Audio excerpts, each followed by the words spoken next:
students who have earned a total of 3 minutes.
Good morning and good Yom Tov. Welcome everyone on this special Yom de Pagra. Such a special day, Yud Aleph Nissan, our Rebbe's birthday. I'm joining you here. My name is Chaim Wilhelm, and I'm joining you in for today's special event of the Yud Aleph Nissan Mitzvah Tank Parade. Thank you all for tuning and joining us special. As the Rebbe said many times, we are going to continue to grow Mailim B'Kodesh and to increase in holiness from year to year. Every year. The Mitzvah Tank is a parade that goes out of Yud Aleph Nissan with a certain amount of tanks. From year to year, it's getting bigger and larger, the amount of tanks going out in honor of the Rebbe's birthday. This year, special number, 120 tanks is going out to the streets of New York City, and therefore 121 to be Mailim B'Kodesh, reaching thousands and thousands of Yidden to go everywhere. To make that happen doesn't happen by itself, and it takes hundreds of staff, and we thank every single one from those that made it happen, from the drivers and the pickups and the bacharim, and everyone from all those that donated and helped to make this beautiful, special Mitzvah Tank Parade. Thank you for this opportunity of going out on Mivtzoyim in honor of Yud Aleph Nissan. We could speak for hours about the impact of the Rebbe Nasi Adoy, the leader of our generation, and be able to discuss how much the Rebbe is continuing to impact. Today's program is limited, and therefore we're going to discuss about the Mitzvah Tank. We all know that from the very beginning, the Rebbe completely transformed Lubavitch and the way Lubavitch is looked at today. If you grew up in the 90s in Tafshin Nun, or after Gimel Tammuz era, you're used to the concept, Mivtzoyim, Shlichus, Mitzvah Tanks, all that becomes the Lubavitch lingo. But for some of us, going back to the Lameds, the 70s and the 80s, That's when it was starting. We were zeicha, there were some of us to witness the incredible transformation that the Rebbe encouraged. Mivtzoyim, establishing a new Mitzvah, the creation of Mitzvah Tanks. As we know today, it opened up a whole new world of opportunities of Mivtzoyim to impact thousands and thousands of Yidden, which otherwise wouldn't walk into a shul or even a Chabad house. This way we go out to the streets and we get many, many Yidden to come into the Mitzvah Tank, to do a mitzvah, and to be part of this special transformation in honor of Yud Aleph Nissan. Today, the Rebbe's birthday. We make a huge shturim, and we felt it in the air, the shturim that's happening. Everyone's discussing what are we doing, and the main, of course, the day of Yud Aleph Nissan, we're designating for Mivtzoyim, and there's a parade which is going out to the city. Those that are going out to the city, we're going to close down some streets. It's going to be a busy city, we know, but we're going to close down the streets, creating traffic, and it's going to be impossible to ignore. It's special to see. Go out there and you'll find 121 tanks. What are we doing this? Our message is clear.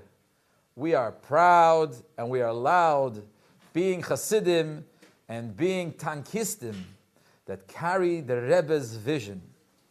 We don't keep it just at home. We take it to the streets and we're loud and clear. Going back in the beginning, when the Rebbe started the Mitzvah Tank, there are those that said they weren't such a good. They said, why go on the Mitzvah Tank? Why make a loud noise, Rebbe? It's a lot of noise out there. And they would mock, and they would say, why are you going out there? And the Rebbe answered. The Rebbe said, I'm not intimidated. And the Rebbe said, though I can't say I enjoy it, but don't be intimidated, and continue to do your avodah and going out there and doing mivtzoyim. You know, we're coming up to the Seder of the Pesach. What's interesting is, throughout the Seder, we do strange things. Very unusual. And what's the Vart? As the Kinder sollen fragen, the Manishtana, that the kids should ask. A lot of times we do things just the children should be able to ask. And here is what we're doing. We're doing something unusual. The spiritual children we're talking out there is the children of Yiddishkeit, the children of Jewish people. Sometimes they're tinoikas shenishbu, and something these children, they need something unusual to get them to ask, hey, what's that? Why are the streets closing down? Why do you need 120 mitzvah tanks? What's about? And all this is like the fifth son that doesn't even come to the Seder. And we say, come on, be part of it. When they see a row of tanks, colorful signs, posters, music, friendly faces asking, step inside, put on tefillin, do you have matzah? They ask, hey, what are you doing? Manishtana. What's this all about? And when they ask the Manishtana, so then we engage and we say it's all about Yud Aleph Nissan, the Rebbe's birthday, and come do a mitzvah. You see, we're so lucky. The Rebbe said that our generation is called Ikvisa de Meshicha. Ikvisa de Meshicha means that we are on the bottom, the last generation of Mashiach. Now take a look at the Kohen Gadol. The garment that he would wear was called the Me'il. The Me'il on the very bottom had bells that made noise, that when the Kohen Gadol would walk in, it would proclaim to all, Kohen Gadol's coming, get ready, stand aside, he's coming in. Like this, all the people would know, Kohen Gadol, the high priest, and he would be coming into the Kodesh. And so exactly when and where the Kohen Gadol was coming, we knew. So too the Rebbe said to those that said, why do we need music? Why do you need to make a lot of tumult? Just go out there and ask someone quietly, you want to put on tefillin? You go here. Says the Rebbe, no, do it with bells and whistles.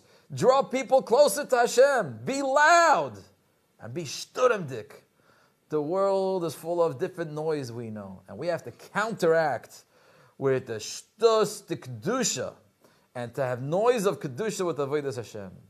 We will ensure that Yiddishkeit is expressed loudly and proudly in the very same place where there's other tumult of the secular world, and we're going to merit to hear the very loud shofar that we say in davening, Tka, b'shofar gadol, the very loud shofar, and it's going to be very soon, amen. So we're going to go, many of our tankistim that we're going to be going soon, and please follow us and join us today's program, are driving and part of this 121 tanks. They came today, and many of them came special. They came from out of town to be here with the Rebbe in New York and follow the Rebbe's directives. To be here in Fabring, like this, be by the Rebbe in the oil and go to 770 and go into the Mitzvah Tank. Today we're going to fulfilling one of the shlichus is to go Mitzvahim. Tomorrow, the next shlichus. What's tomorrow's shlichus? Many Talmidim and Bocharim are going on Merkez shlichus.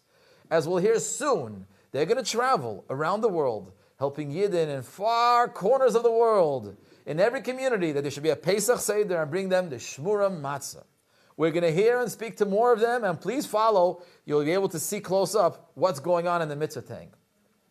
We will discuss the history. How did the Mitzvah Tank start? The excitement and the chayas. Bocharim started it, and the Rebbe encouraged it to be the front lines of Mitzvahim. And it took to a personal interest in every aspect.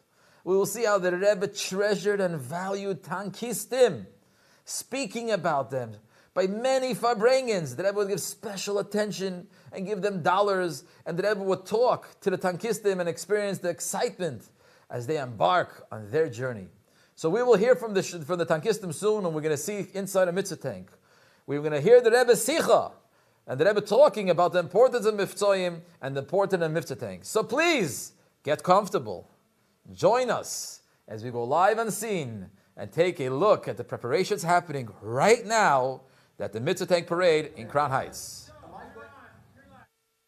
Hello, welcome. We are live from Brooklyn. We are right around the corner from Lubavitch World Headquarters.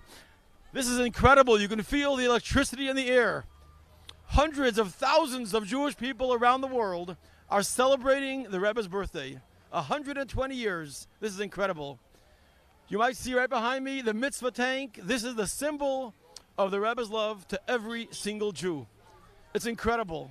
Hundreds of thousands of Jewish people, authentic, sweet, holy brothers and sisters, are just not familiar with their own heritage. The Rebbe has given them a gift, the Mitzvah Tank. This is their opportunity, wherever they may be, to put on tefillin, give according to charity, learn about mezuzah, interact and get in touch with their own soul. I'm not sure if you can feel the vibrations in the air, the spirit, the energy as we are celebrating 120 years, but this is an extraordinary day. There are these parades for the Rebbe's birthday every year, but this year is unique. 121 Mitzvah Tanks. They're called tanks because they're strong forces against assimilation, against ignorance, against apathy. Here we are, live in Brooklyn. Let me grab one of these yeshiva boys. Hey, Levi, let me ask you a couple of questions. Are you going out in the tanks today? Sure, I'm going out on the tanks. Since I'm 9 years old, I'm going out on these tanks. So let me ask you a question. What do you think is the excitement? Why are people so pumped? Why are people so excited when they see the Mitzvah Tanks? Well, I'll tell you what I think of tanks. Tanks actually, it's funny that you're asking me this question because, you know, I heard recently this idea that the Rebbe says about conquering the world, changing the world. We learned from the atom bomb that the God Almighty gave the power to the human being with one movement of the hand to completely change the world, for evil to destroy the world, God forbid. How much more so could we know that God gave us the power, every single one of us, with one little act, we could completely change the world. What I love about this parade over previous years is actually this live video that we have here, because that gives the opportunity for everyone around the world to look at themselves as not a single person at home doing a good deed, but actually as the 122nd Mitzvah Tank within this parade. Look at yourself as part of this incredible conquering the world with goodness and kindness. That one little deed adds up with all the deeds that will be done today, here and throughout the world. You know, Levi, I remember as a kid watching the people who go, the boys, the older boys, one of the Mitzvah Tanks, go out. They were proud. It was such a treat for one of us to go and participate. Now looking back, the age of the average yeshiva student going out is quite young. These are not professionals. How do you think they have success? They're going out, meeting complete strangers, not really strangers, there are brothers and sisters, but people we haven't met before. And in a moment, a quick encounter on the street, they're able to connect, actually encourage someone. Imagine this, if I was standing in Manhattan and someone came over to me and said, hey, handsome rabbi, well, you know, we got a little mitzvah tank here, you want to come inside and put on tefillin? I would be hesitant. What do you think is the reason, and how does it work with having young boys and young men go out and do this? Well, of course we always say train them young. But in this case, what comes to mind is actually the story of Mendel Futterfass, that, a famous Chabad Chassid coming from Russia, didn't know proper English, wasn't very good at what he was doing. He goes out on the streets and he meets this Jew and he's like, could you put on tefillin? You want to put on tefillin? And the Jew looks at him and says, why? Why am I putting on tefillin, right? Like, I met you for the first time, and the first thing you have to ask me is, am I Jewish? And then the second question is, could you put on tefillin? And, for such a philosophical question, you would think that you need, a rabbi with a lot of expertise and a lot of English experience to be able to explain it to this young man. And Mendel Futterfass explained the answer to him with 8 words. He said, you Jew, I tefillin, you tefillin. So that's what it really is about. If we're coming from the heart, we're believing in what we're doing, we know how much the Rebbe endeared the Mitzvah Tanks and how much the Rebbe endeared the mitzvahs of tefillin and neshek and all the other mitzvahs that we see here on the signs. That is really the power of it. Excellent. Thank you very much, Levi. We're going to wrap up here for right now. We will be throughout the day right here in Brooklyn and eventually in Manhattan. So make sure you stay tuned. Enjoy a personal encounter with the Rebbe's Mitzvah Tank boys.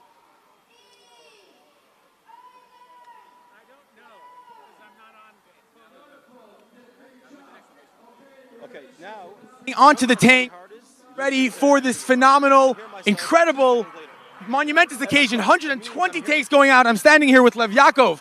He'll be going on the tanks in just a couple of minutes. I have a question. How are you doing? What's going on? This is incredible. Hi, Avremi. I just want to say that this is the greatest day. This is incredible. The Rebbe's birthday, hundreds of tanks, literally hundreds of police officers following. This is just a beautiful day. I'm so happy to be here. This is incredible. Obviously, we have all the different Yemei Depagra, but there's something special and unique about the Rebbe's birthday, about Yud Aleph Nissan. Share with us something about that. Today is, as we know, the Rebbe's birthday, which in a sense is really the birthday of every single Jew. It's a birthday of our leader, our Nasi Ador, who took care of us, who takes care of us, who answers all our prayers. And it's really a celebration of what the Rebbe does for us as Jewish people. Phenomenal. Obviously, we know that the Mitzvah Tanks are pretty much the culmination and the ultimate level of going on the Rebbe's Mitzvahim. So, Lev Yaakov, I'm sure throughout the years of Mitzvahim, you have something exciting, something incredible, a crazy story which happened to you. Could you share with us some Mitzvahim story which has happened to you in the past few years? 100%. Actually, just like on one of these tanks right here, one time I went to Manhattan and I was dropped off and I went to somebody's office and I visited him and I wished him a happy holidays and a good Yom Tiv, and we put on tefillin together and I ended up getting close with him and building a relationship until 6 months later he got a bris. At 54 years old, he got a bris. He circumcised himself. Absolutely incredible. A person who literally just off of a tank like this decides to completely change and transform his life. This is what these tanks do to us, and absolutely, I'm just in awe of this entire parade. Wow, that is incredible, guys. That's only one tank with one story. How much more amazing things are going to be able to happen throughout this incredible day. Obviously, we have the Mitzvah Tanks. The parade happens every year at Alef Nissan, but there's something special about this. What do you think makes this year, 120 years, so unique, so special about the Yud Aleph Nissan parade? I think that ultimately this year is incredibly special because it's 120 years of the Rebbe's birthday, and we see that the total unity, the achdus of the Jewish people, everyone coming together. 120 takes, 3 bridges in Manhattan are being closed down for this parade. It's really just the epitome of Jewish unity, and this is exactly what the Rebbe wants from us, that we should all be together and united and celebrate as Jews together. That's incredible. Is there something you're most excited about? This is obviously going to be a crazy day.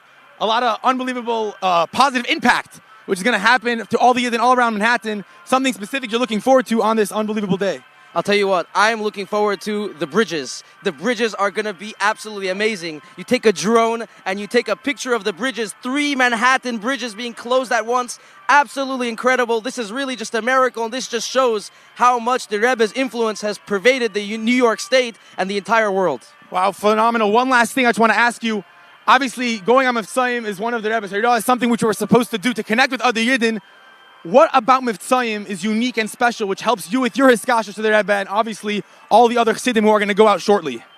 We obviously know that the way that we bond to the Rebbe, the way that we connect with our Rebbe is by doing what makes the Rebbe proud. Just like a parent to a child, when you do what the parent wants, it makes the child proud. So too, when each and every one of us, we go on Mitzvahim, we go on the parade, we celebrate, we bring Jews closer to who they are, closer to their real souls. That is the ultimate nachas, the ultimate happiness of the Rebbe, and that's really what each and one of our souls need here on this parade. That is awesome. Thank you so much, Lev Yaakov. Guys, this is just the beginning. It is going to be a phenomenal day. Unbelievable. Unbelievable. We'll see you soon. This year marks the Rebbe's 120th birthday.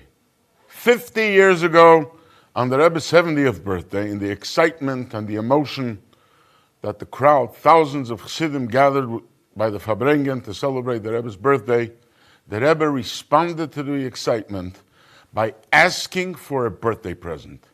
He asked for 71 new institutions. The Rebbe, instead of retiring at 70, said, now is the time, we're only starting. And frankly, this is when Lubavitch started growing. And today, we're at a point that at the Rebbe's 120th birthday, we have 121 tanks that are going to parade in honor of the Rebbe's birthday. In the Rebbe's new kapitel that we're starting today, kapitel 121, Kuf Chof Alef, David HaMelech writes the timeless words, May Ayin Yavoi Ezri, which seems like, from where will my help come? A question.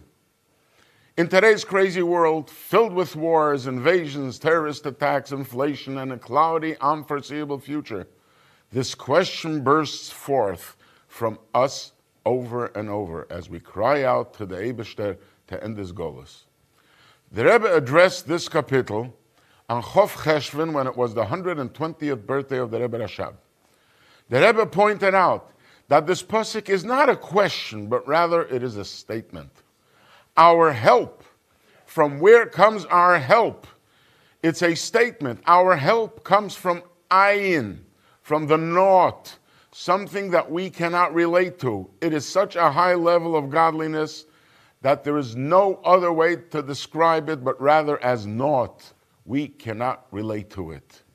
And the kapitel continues, Hinei lo yonum v'lo yishon shomi Yisrael. Behold, the guardian of Yisrael, the guardian of Israel, neither sleeps nor slumbers.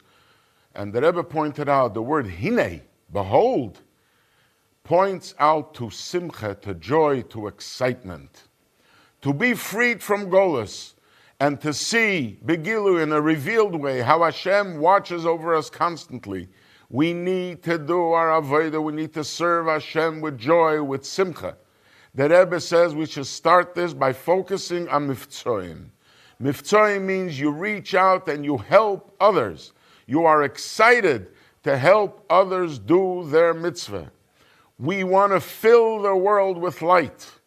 And this way we will march out from Golos just as the Yidden did in Mitzrayim, biyodrom, or with a proud, upraised hand. In the same Simcha, the Rebbe points out how people might have difficulties relating to a Rebbe that lived such a long time ago. Who am I to relate to somebody that's so distant and unconnected from today's life, from modern life in 2022? But the Rebbe says, by learning the Rebbe's Torah and focusing, blocking out everything else, we can seriously connect with the Rebbe in a real way. When we learn the Rebbe's Torah, he excites us, it permeates us, even if it is only for a minute or two.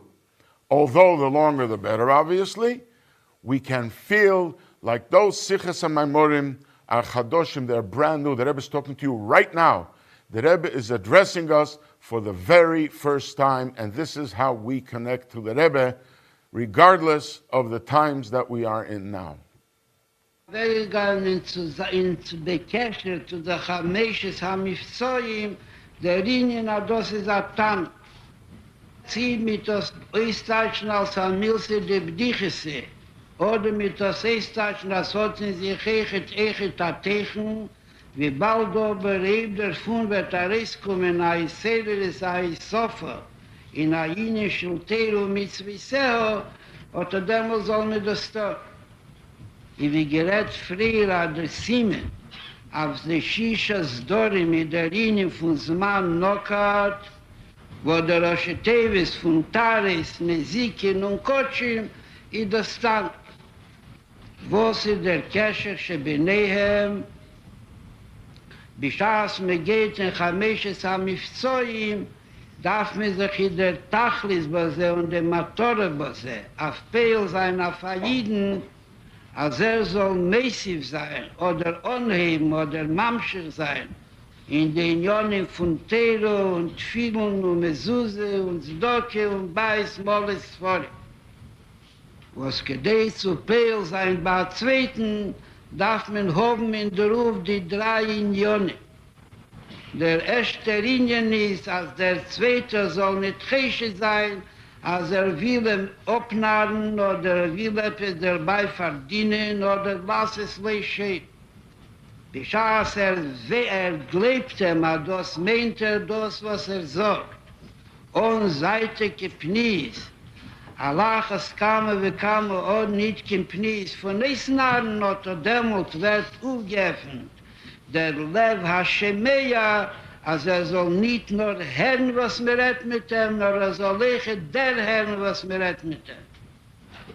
Bischaß der hört, was mir redet mit ihm, hat Dämmelt peilt uns, aber soll am Wattel sein, bei dem Iden, bei dem Herr, die Unionen, was haben ihm nicht zugewusst, bis Dämmelt.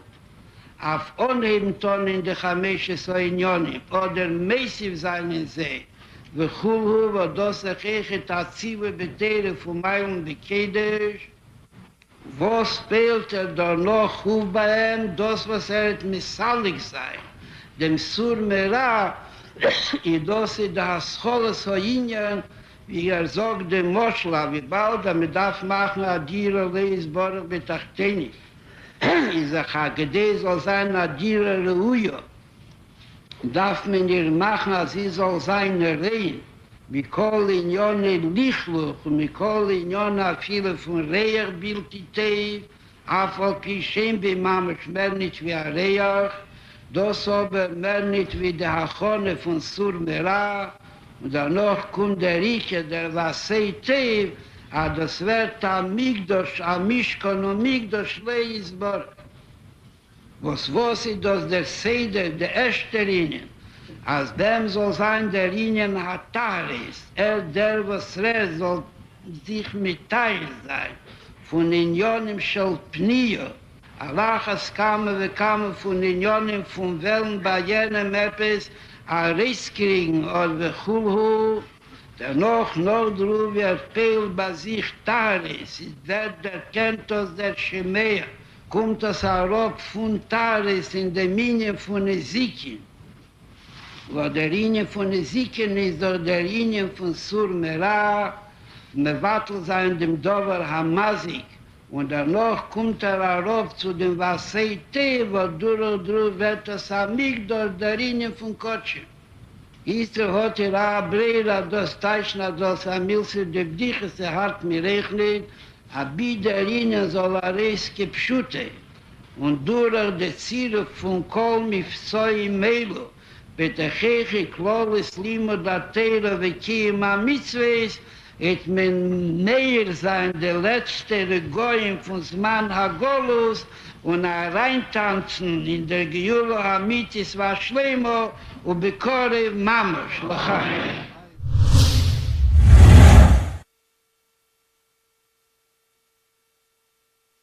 The name Tank. What is most interesting is not only that Rebbe addressed something that already was created by others, but rather that Rebbe is the originator of the word tank.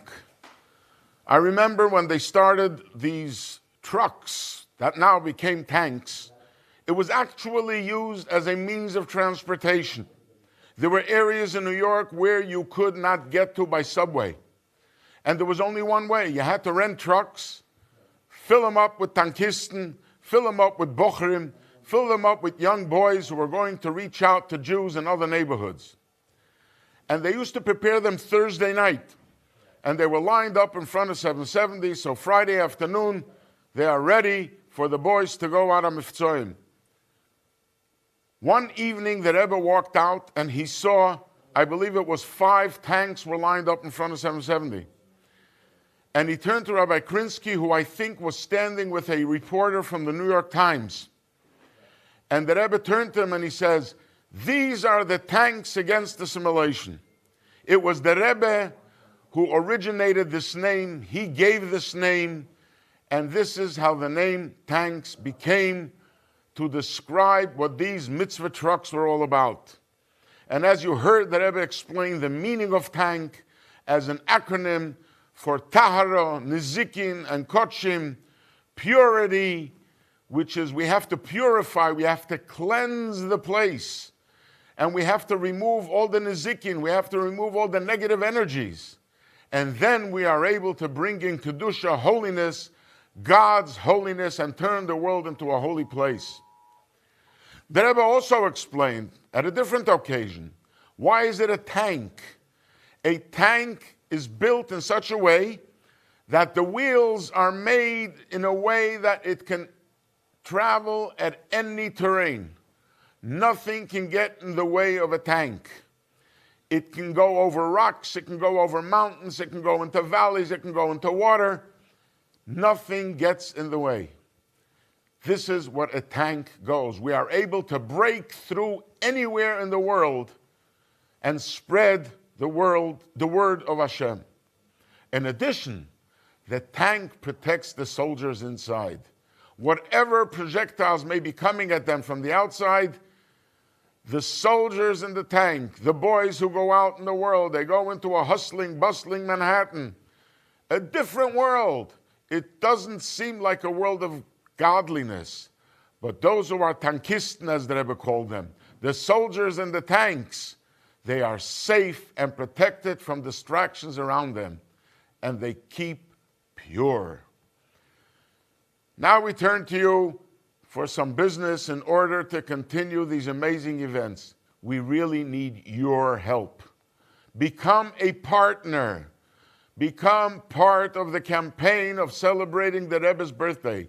Please go to tank120.com and become part, contribute, and be part of celebrating the Rebbe's birthday. And now, we return to our reporter on the scene, who will tell us what is happening. Hello, we're back here on the corner of Eastern Parkway and Kingston Avenue. You can't tell this, but this morning started off a gray and rainy day. Look up. I'm looking up. The sun's coming out. It's getting nice. Beautiful day. I'll never forget, as a 17-year-old boy, going on what we call talucha. Talucha is when the Rebbe would send out everyone to walk to different shuls on Simchas Torah, on Pesach, on Sukkot, and Shavuos. We'd walk to all different shuls, and we'd go throughout the entire Brooklyn, all around Queens and other neighborhoods, and bring the joy, the warmth, the life of Yontif. I'll never forget Shavuos 1989. There was such a rain, such a pouring outside, and the same crowd turned out. It was pouring so much that on the way there, we walked around the puddles. On the way back, we walked through the puddles. Never forget it. But I'll never forget walking into a shul in Flatbush, and the shul was quite empty because of the rain. And one guy turns to his friend and says, I told you, the Rebbe sends them, they come. Anyway, here we are. The sun's coming out. It's going to be a beautiful day. We're getting very close to the actual start of the parade. Right here is where the parade will start. If you look behind me, you see thousands of children gathered. Yes, today is the Rebbe's birthday, and everyone participates. This location is chosen both because it's the Rebbe's headquarters, the Rebbe's shul, and also right here is where the tank parade will start for the very same reason. All these children gathered here, we call it a rally. I grew up with these rallies, as thousands of other yeshiva boys did, where the Rebbe would actually participate. The Rebbe would give out dimes to each of the children. We would say verses of Torah. We'd say some Tehillim. We would give charity. It was an experience. And of course, the Rebbe would speak words of Torah. Today is no different. All the children here are participating with charity, with prayer, with Torah study, all in honor of the Rebbe's birthday. And yes, they will have a chance to be right here at this great historical moment when the parade actually starts. All the streets here shortly will be closed off. The main street of Eastern Parkway, the police are already put up barricades where it will be closed off. And the great grand parade, the Mitzvah Tank Parade 2022, honoring 121 years since the Rebbe's birth, will begin right here. This is truly an exciting moment. I hope that those who are sitting at home or watching from anywhere, wherever you may be today, will participate in the parade. How? By going out and asking someone else to do a mitzvah, a friend, someone who doesn't have matzah for Pesach. Go over to them and say, hey, do you have matzah for the Seder? Help someone find out how to put up a mezuzah. You don't have to be on the parade in the tank to do the mitzvah, but it helps. There is nothing more welcoming to a Jewish soul who is walking on the streets of Manhattan, be it in Midtown, the Upper West Side, or the Lower East Side, than the warm experience of entering a tank and feeling yourself enclosed in the Rebbe's love of Torah, mitzvahs, and uncompromising understanding to every single Jew's experience. My dear friends, you could feel the vibrations, the pulse in the air. It's like the whole city, the whole neighborhood is excited because the parade is about to start. Yeshiva boys scurrying one after another to the tanks, last-minute touch-ups of the banners, huge banners on the side of the tanks, last-minute masking tape being put in place, brochures being put out. All the little details, from the music to the refreshments offered, are being put the final touches for the most incredible, yes, the most incredible Mitzvah Tank parade ever. Certainly, this is something that will give the Rebbe much joy, much nachas. I remember as a kid watching at the Rebbe's Farbrengens how whenever after the Farbrengen would give out dollars to every single participant. But in a practical way, the Rebbe appointed all those who went out in the mitzvah tanks. They were the ones to distribute these dollars. This is a privilege. This is an honor. This is like the special forces of Judaism. We reach out with love, with warmth, with light. We've all seen the power of light. You all have a dark room. One candle lights it up. These are not professionals. These are authentic yeshiva boys who are going on the Rebbe's mission. You might be one of them, and you might know some of them. This is the most beautiful way to connect with the Rebbe and to share the Rebbe's love and warmth and light with every single Jew, whether it be on the streets of Manhattan or anywhere else the Mitzvah Tanks may go. And just so you know, the Mitzvah Tanks are not just on the road today. It's every single week and every single day there are Mitzvah Tanks that actually have their space in Manhattan where they park, and they're all over the world. Some of the Mitzvah Tanks in this parade actually have been driven in and come in from Florida, from around the world, from around the country, I should say, from around the country to be able to participate in this historical event. Behind me, you can hear the noise, the joy, the energy of thousands, yes, thousands of Jewish children, and there's also 135 schools online. Connected through the internet, there's 135 schools around the world participating in this gathering, sharing in the words of Torah, doing acts of kindness, and being energized and reminded how much the Rebbe values and valued every single child. This is truth. This is what it means to be alive. Being alive right here today, and the big action starts shortly right here on Eastern Parkway. And now, back to the studio. Okay, we are so excited to tell you and continue with what's going on by the parade as you've just seen. But to make this parade happen, there is a very large din and cheshbon of thousands of parts that make it happen. But I want to get started. Do you know how many yeshivas are here today making this happen? There is a total, not 10, not 20, not 50, and not 70 yeshivas, but 98 yeshivas that we have a countdown of the amount of Talmidim and student yeshiva tankistim that are joining today in this tank parade. Some yeshivas have 100 students, some 50, some 240, all students that come together. And the total amount of Talmidim that we have being on the tanks today is a total of 2,000 Bacharim. Think of that number. The Rebbe is conquering. The Rebbe has soldiers, foot soldiers that are going out. 2,000 Bacharim are taking to the streets. And they're going to be asking, and they're going to be giving matzah and tefillin and Shabbos candles. So this is something large. This is big scale.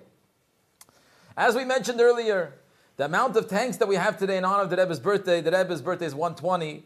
We just keep to the 120. We go Mailen B'Kodesh, and therefore there's a total of 121 tanks that came, and we have part of this parade that we're going to be seeing shortly. Very special. In these tanks, we have matzah, Shabbos candles, we have tefillin, full of bacharim that are going to be going out to the streets, and many mitzvahs and divrei Torah to be mechazik and to inspire all the Yidden out there to really do and to be able to give something special, do more mitzvahs, and be able to bring Mashiach. May Mashiach come today. Amen.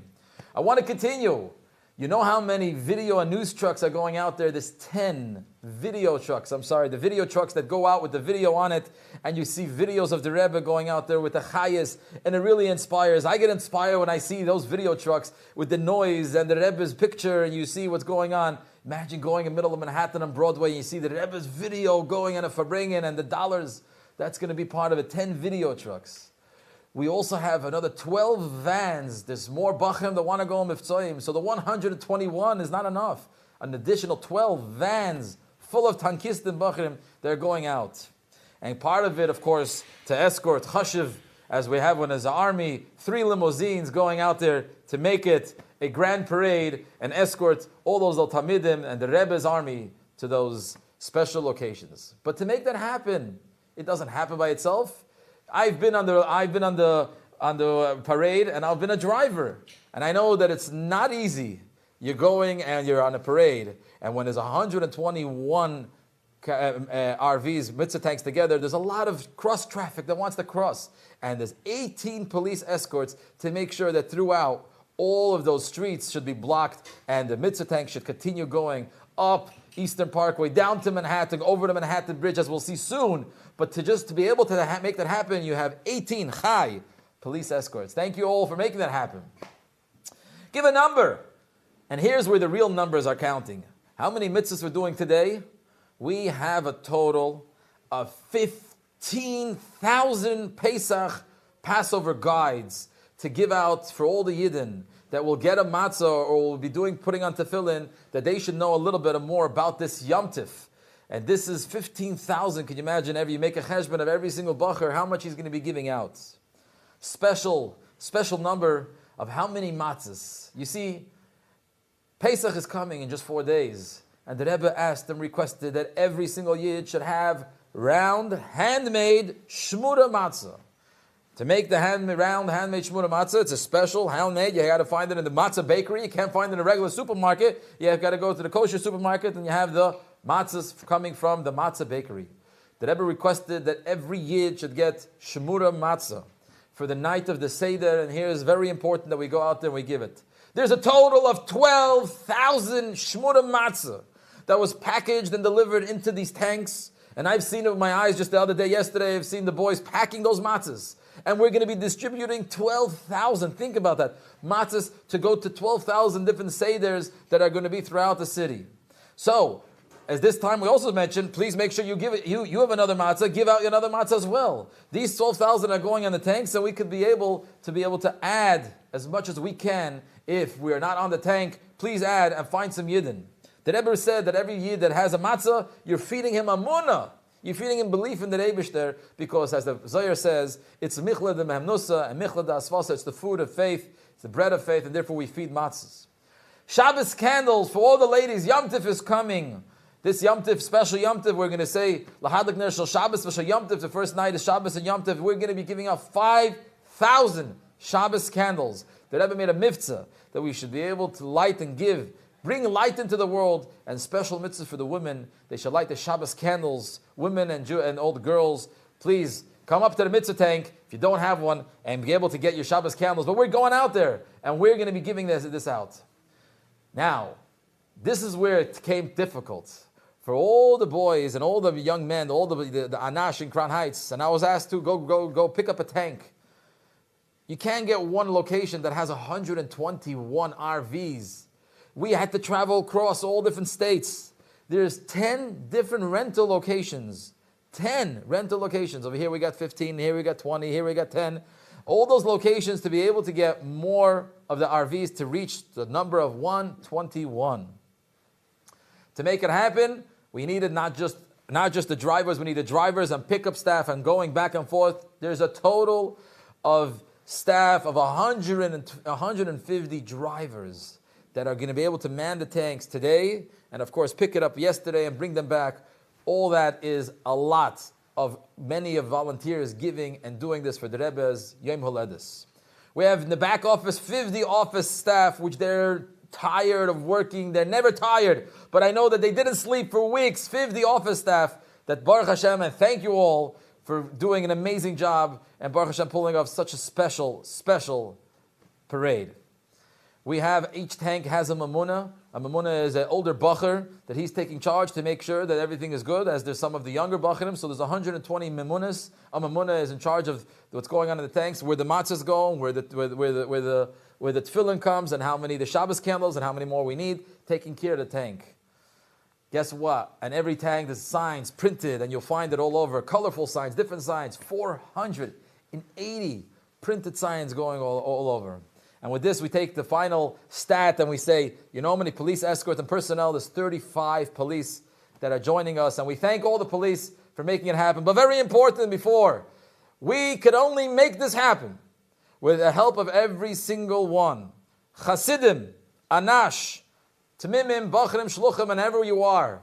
And all those that are following and listening, this is the Rebbe's present. Please join us by taking part and giving towards this tank parade. It cannot happen without you. Please go on to 120tanks.com, 120tanks.com, and you'll be able to give towards this mitzvah and this mitzvah of the Rebbe's Yud Aleph Nissan. And with that, we are going forward and to be able to see what's happening by the parade. We're still waiting for what's going on in the parade. And we're still going to be following and seeing what to be able to do it. So we have over here Rabbi Katzman. We're going to ask Rabbi Katzman to share with us some of the going back in the days when he was the bacher and he was the tankist. And Rabbi Katzman, please share with us and go back. When did it start and how old were you that you got involved in being a tankist? Yeah, that's a long trip. As you started in the beginning, you said that the Lubavitch that we know is all about Mitzvahim, about tanks, about shlichus, huge projects, and really, frankly, Lubavitch is today mainstream Judaism. Judaism is, you want Judaism? It's Lubavitch in every corner of the world. Grand scale. You know that. You can't think otherwise. I have to tell you, I grew up when Lubavitch was just a community. A big community, a growing community, an exciting community, but it was just a community. And just one point, just an example, I think of the magnitude, what does it mean, 121 tanks? You can't fathom how we looked at it. I remember I was in charge of tanks, before I go to the beginning.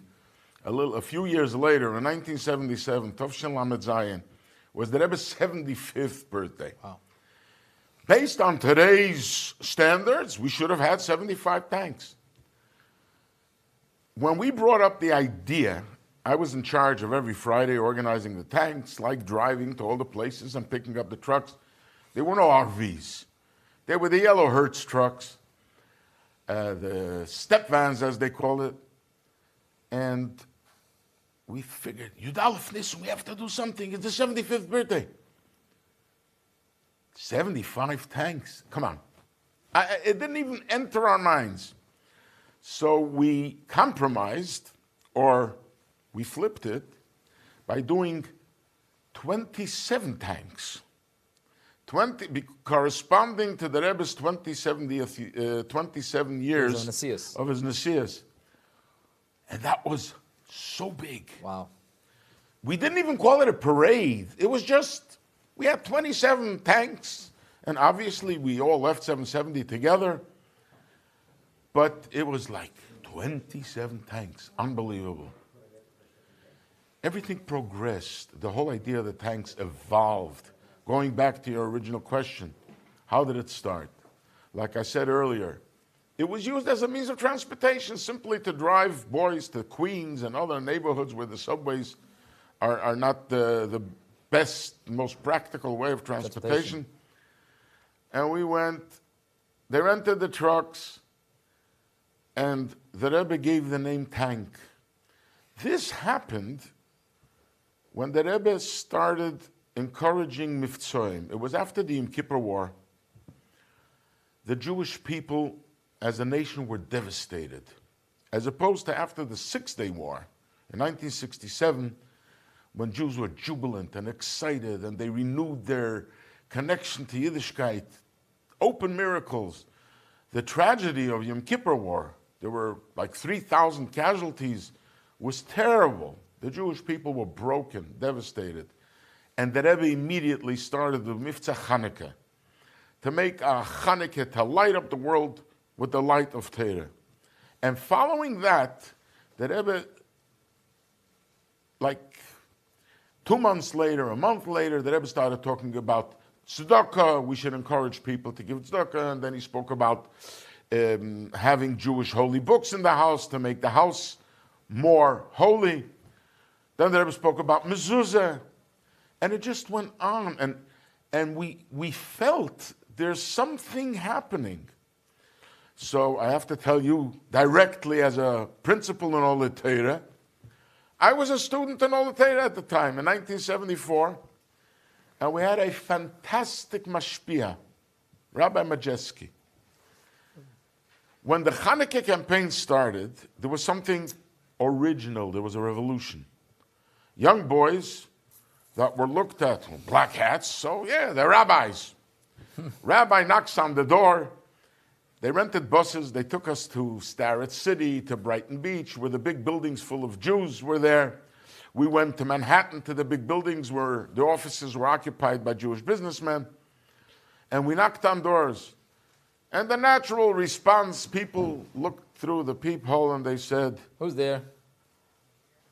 "A rabbi." "Yes, we gave at the office." Our response was, "We didn't come to collect. We came to give. A rabbi is here to give?" That was a shock. That was revolutionary. So many opened the door. They opened the door, they let us in. We gave them a gift, a Chanukah menorah with candles. Wow. They couldn't believe it. This is like a new creation, a new creature, a rabbi that gives. So Rabbi Majeski, after that Chanukah campaign, he told us, we were young boys, I was 17, and Rabbi Majeski says, "They open doors for you. Why don't you go back Friday afternoon? Go back Friday afternoon. Some of those doors will still be open." And so it was. We started going to the same buildings, and the people, wow, yes, the giving rabbis here. We offered them tefillin. Obviously, then there was pretty much only tefillin.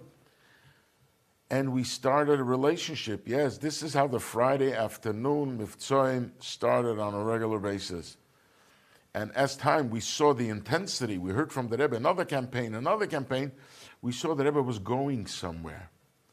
And this is how the tanks came into being. So can you tell us how the tanks started? Like when you were going Mivtzoim with the buses to those places in Starrett City, when did the tank become a tank that would go just on a street corner? The tank came about after Pesach.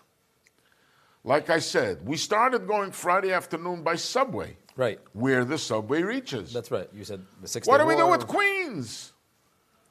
And other neighborhoods like that. For that, they rented the trucks. But it had no meaning. It was just a means of transportation. You know, the trucks in those days, there were no laws for seatbelts. We didn't have all these restrictions. So you packed into the back of a step van, 10, 15 boys. You took a table and a bench from 770. But then the guys realized, wait a minute. The truck can have a sign. Oh.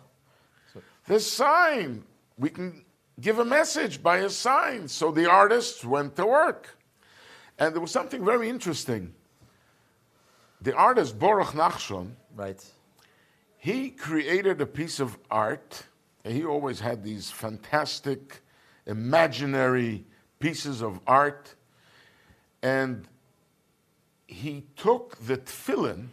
I don't even know if it was after the Rebbe said tank. It was before, probably. And he created this image of a bunch of tanks traveling to war, but the leading tank was a box of tefillin. a box of tefillin. A box of tefillin, and the Ritzua, he made it come out like the nozzle, Of the tank. where the bombs come from. Right. And it was tefillin. And it gave a message, our tank is not for destruction. our tank is for mitzvah. And this is how the whole thing started.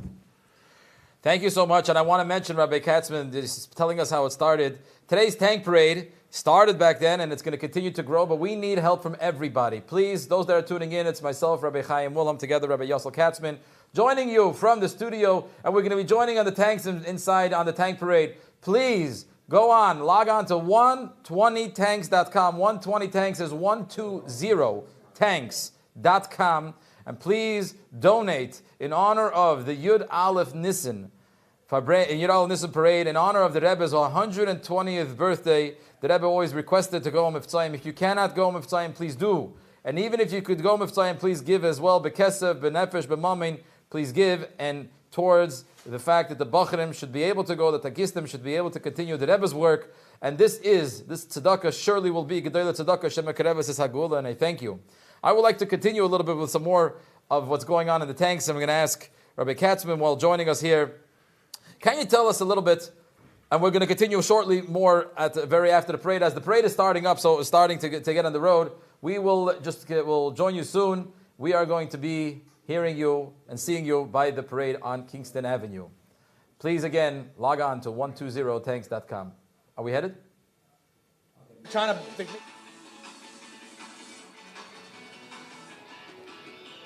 Okay, we are live. This is incredible. The sun is shining and the people are smiling. Thousands have gathered here at the starting point of the great 121 Mitzvah Tank Parade. In the background, Benny Friedman singing, encouraging, and giving life and spirit to an already lively crowd. Yes, I got to take a moment to say I was astounded standing here watching the thousands of children as they announced there was one child, one boy, who learned the entire Tanya, 5 sections of the Alter Rebbe's magnum opus on the greatest work of Hasidus. He learned the entire 5-section book in honor of the Rebbe's birthday. He learned it by heart. I was completely blown away. And he also did, just to make it even more exciting, the entire Mishnayos. I know that wasn't on the program, but I got to tell you that because it blew me away. Okay, back here to Eastern Parkway. This street is usually filled with zipping cars. Well, I should say they used to be filled with zipping cars till they changed the speed limit to 25 miles an hour. But right now, it is empty because the first tanks are beginning. Leading the tank parade, we have some dignitaries starting off the very beginning. And the tanks are beginning to roll. Usually when you hear that, it might give you a shiver of danger. Today, it should give you a comfortable well-being, the feeling of safety and warmth and love, because these tanks are bringing joy, bringing life, and bringing warmth to hundreds of thousands of Jews. Here it is. Okay, the parade has started, led by a police car and 6 motorcycles and great people sitting in them. Here we are. The parade has begun.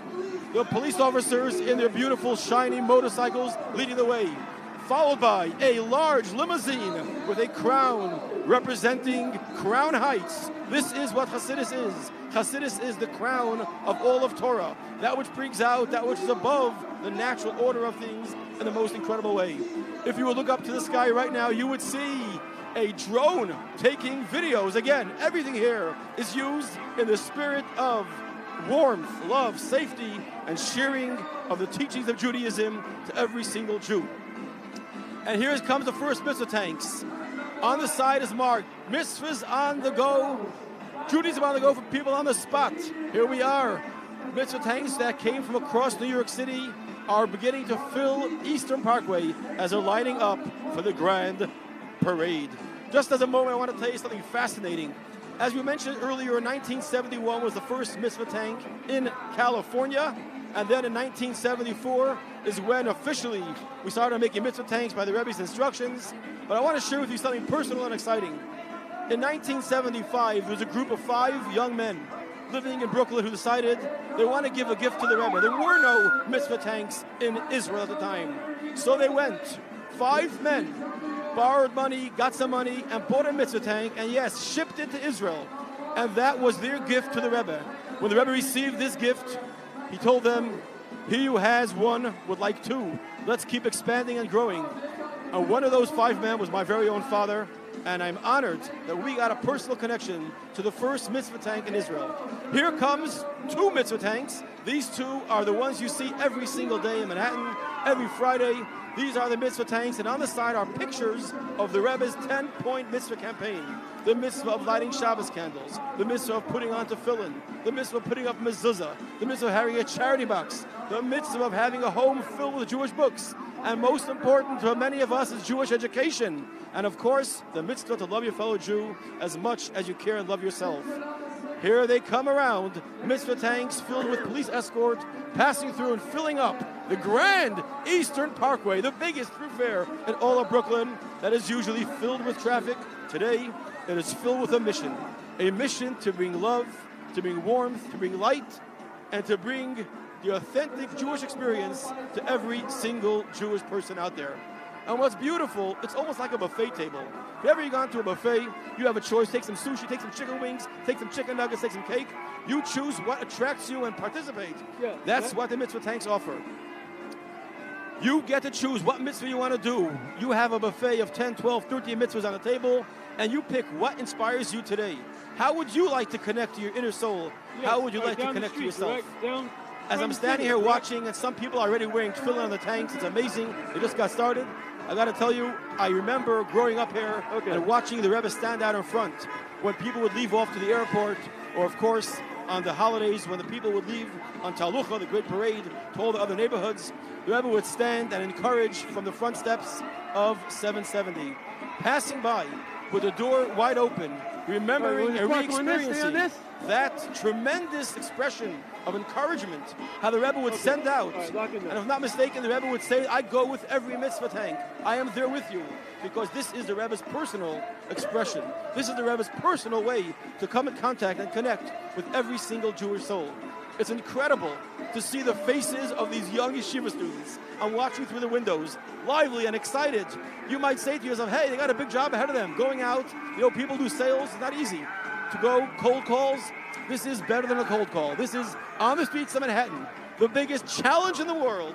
Go to Fifth Avenue and ask a complete stranger, hey, would you like to put on tefillin? But the love in their hearts, the truth, the simplicity, the authentic sense of expression of love really works. That is why yeshiva boys are the first choice. They don't have an agenda. Their only mission is to share that which the Rebbe so lovingly asked to share, a mitzvah. Think about it. If it was your child, how much would you do to go out and reach out and connect and share some love with that child? To the Rebbe, every single child, every single Jew is his child. And the love and warmth that the Rebbe reaches out and goes and cares, every interaction is incredible. As I'm watching the tanks line up and fill the streets, I'm already picturing what's going to happen as they arrive in Manhattan. It's going to be a sight that will be covered at all news stations. Traffic all over Manhattan is affected. It is an unbelievable thing. And this is what changes and uses out Manhattan for what it's really designed for. An island of Yiddishkeit, an island of Jewish observance, an island of recognition of God's presence in the world. And that is really what Manhattan was designed for.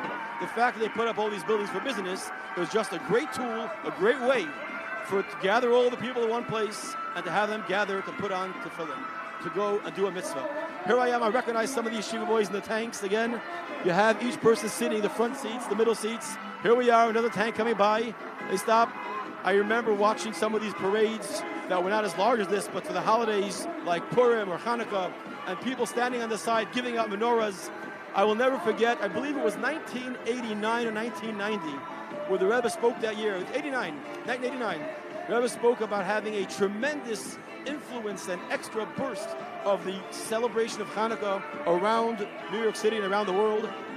That year, there was an unprecedented amount of Hanukkah mitzvah tanks. And I'll never forget, one night, maybe 11 o'clock at night, I was in a mitzvah tank outside Madison Square Garden, and the game is about to finish, and we know how many Jewish people attend those Madison Square Garden basketball games. And we were so hoping that the game would go in favor of the New York team. And sure enough, when they won, we were thrilled because everyone came out pumped and excited. We gave out thousands of Hanukkah menorahs. People stood on the side of the streets. We put out folding tables, lighting menorahs, spinning dreidels, eating donuts. What an incredible experience. I'm certain for those who attended the Knicks game, They remember, as well as the win, the experience outside of thousands of Jews getting Hanukkah menorahs, dreidels, donuts, and celebrating Hanukkah in absolutely good spirits. My dear friends, if you could see what I could see, you would be dancing. Benny Friedman singing away with his beautiful, sweet voice. Mitzvah Tanks rolling. It's like springtime here in Brooklyn. Beeping, people waving and excited. And certainly these thousands of kids, you should see their faces. It's like the greatest parade ever, besides Lag BaOmer. It's the greatest parade, seeing these tanks rolling up, the police cars escorting them, and lining up all across Eastern Parkway. The children, of course, are standing on the sides. Because there are no cars on the road, they're able to stand on the side of the road and watch. And it's an experience. Oh, here comes a double-decker New York City tourist bus filled with children who are going to be part of the celebration, part of the action. This is incredible. It's hard to believe.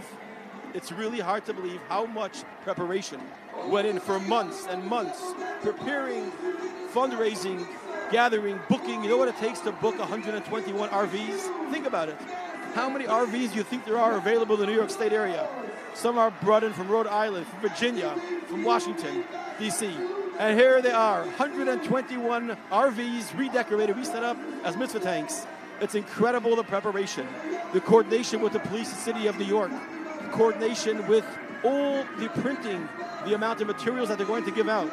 It's incredible. And here is that big moment. The buses are lining up. The troops are getting ready to move forward. This is a moment that was anticipated and waited for months, and now it's happening. The joy in the air. Of course, we want to thank Hashem for the beautiful weather. It's incredible how it started off as a gray, cloudy day when no one was deterred. Not one child stayed back. Not one parent stayed home with a stroller. There are thousands of parents with strollers, with little children. This is life. This is celebrating life. Here come New York City finest coming again. Another set of motorcycle riding police officers just to give more honor and more organization to the Rebbe's parade. This is awesome. I'm standing here and I'm just loving it, soaking in the feeling. The air is filled with joy. And I hope they will have a tremendous success today in Manhattan and all across Manhattan. You know, if you've ever been to the great little island called Manhattan, you would see on every block a UPS truck, now maybe a Prime truck, a Prime, Amazon Prime. But today, every block, every street in Manhattan will have a Mitzvah Tank. It is something which goes from group to group, social media being shared. Hey guys, did you see that they came to your block yet? Are they here? It's awesome. This is received, you know, if you think about it, it's pretty wild how it's received with so much appreciation. There are people who already know and they're waiting outside for the tanks to come. They're waiting outside to have their chance to take a selfie putting on tefillin. As a matter of fact, there will probably be more selfies in New York City putting on tefillin today, on Mitzvah Tanks, than any other selfie shared in this great state. This is the celebration of the day, and all a way to honor and to celebrate the Rebbe's birthday. Of course, you don't have to be here in New York City to celebrate and share the mitzvah of tefillin. You can make your own car into a mitzvah vehicle, keep in your car your pair of tefillin, keep in your car some brochures and mezuzah, maybe call up your local Chabad rabbi and say, hey, can I get a hold of some pamphlets so when I meet a fellow Jew, I can give him something about putting and writing a letter in the Torah for my child, for myself. This is your chance. You too can be part of the Rebbe's parade 365 days a year. All it takes is some planning and some thoughtfulness and to think, how can I bring some light and some warmth to a fellow Jew? You don't have to be a paid Chabad rabbi to be a Chabad rabbi. As a matter of fact, sometimes the Chabad rabbis don't get paid. But the bottom line is, we're here because we care about our brothers and sisters, because this is what the Rebbe taught us. He taught us to care, he taught us to be in tune, and when God puts you in a place, when God, with his tremendous divine providence, puts you in a certain place, it's not for chance, it's for a reason. There is somebody for you to meet. Maybe someone needs help in material, in friendship, in a mitzvah. That's what we're here for. Every single human being on this planet, every single person is here for a purpose. Today, we're celebrating that purpose. We're celebrating the real reason why God created RVs. Some people think motorhomes, recreation vehicles were created for taking a trip to Montana to go out to see Mount Rushmore. That too. But the real reason is so Jewish people on this beautiful Tuesday morning in Manhattan could go and gather, say a prayer for one loved one who's not well, say a prayer for the people in Ukraine, do a mitzvah for our brothers and sisters in Israel, and to do acts of kindness for someone we've never met before. This is the reason why RVs are here. Let's use it out and let's fulfill the mandate given by God to us by putting us in our particular spot on the world where we have a chance to interact with the world around us. As we're standing here, I'm thinking about all the schools and yeshivas and organizations around the world that actually gave or participated or sponsored a Mitzvah Tank. I'm just going to run through some of them because it's incredible how many places are involved and how many yeshivas sent over yeshiva students or themselves brought down a Mitzvah Tank or sponsored one all across the world. I have a list here of, 121 Mitzvah Tanks, each one who sponsored it. If it was YG in Australia, if it was in Rouen, France, in Paris, France, in Israel, Kiryat Gat, in the city of Tzfat, the holy city of Tzfat. We're just moving a little bit. So we're good. Detroit. We have in the city of Lud, Israel. We have in the Olet Torah right here in Crown Heights, the Rebbe's neighborhood, right here, Olet Torah Yeshiva. We have Rishon LeZion, Israel. We have Los Angeles, the Yeshiva boys in Los Angeles. We have Getzel's shul right here in Crown Heights. We have the Yeshiva in Argentina, the Yeshiva in Muncie, Wilkes-Barre from Rabbi Schneer's Yeshiva. And we have the Braun family. We have, oh my goodness, the list goes on and on. We have the 770 students. We have Bet Shemesh, Israel. Another one from Tzwas, Queens, New York. This is incredible. You go through the list, you can probably find it online by the actual website of the Mitzvah Tank Parade. But here is your chance. This is your opportunity to get in the know, get up close and personal with the entire Mitzvah Tank Parade, 121 tanks. It's incredible when you see the line of tanks lining up on Eastern Parkway. I remember years ago, it took up one street. I can't even see from this point the front of the line. It is all the way down. You see the police cars. Where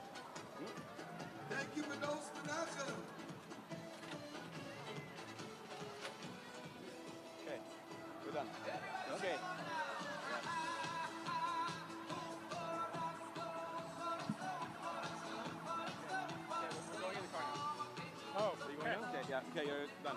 Thank you for all your hard work. Not a breath.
You got the mic, I got the camera.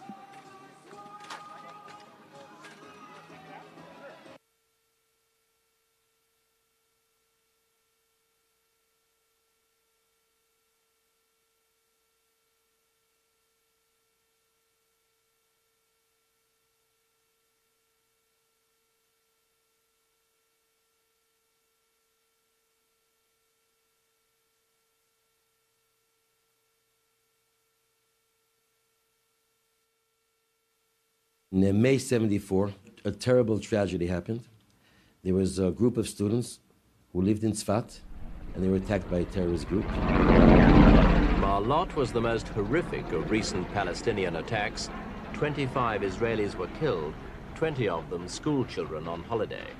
That Shabbat, I remember the Rebbe coming into the Farbrengen. His face was awesome. The Rebbe spoke about bringing the Jewish people to deeper their actions of Torah mitzvahs, especially Mitzvah Mezuzah. You know, on the mezuzah it says the name of God, Shin Daled Yud, which stands for the three words Shomer Daltot Yisrael. And he spoke about it with such a broken voice. And for a number of weeks, the Rebbe called from the bottom of his heart that everybody should do his utmost to put on tefillin with the Jewish people and to bring mezuzot to the Jewish people.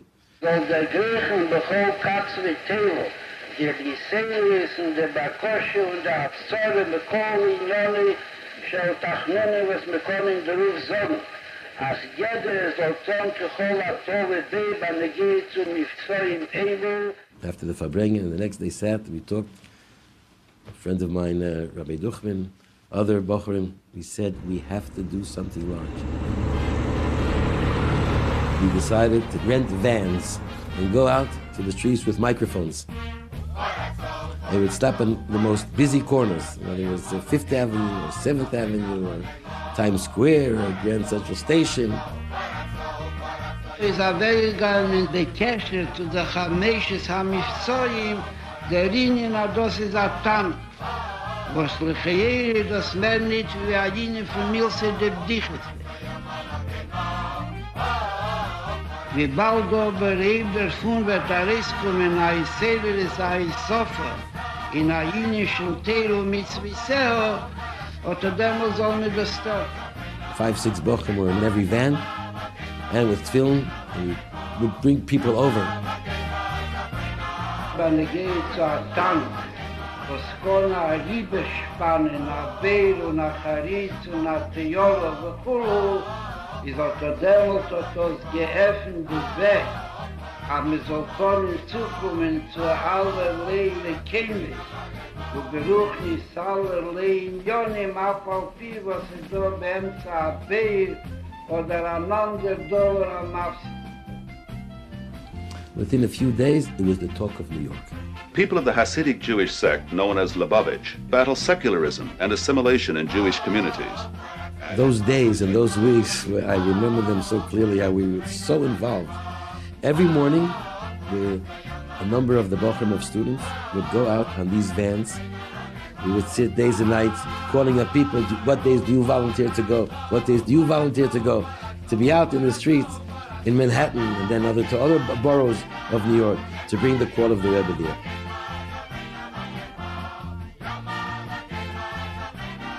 A number of times over the coming weeks, the Rebbe would come to 770 early in the morning.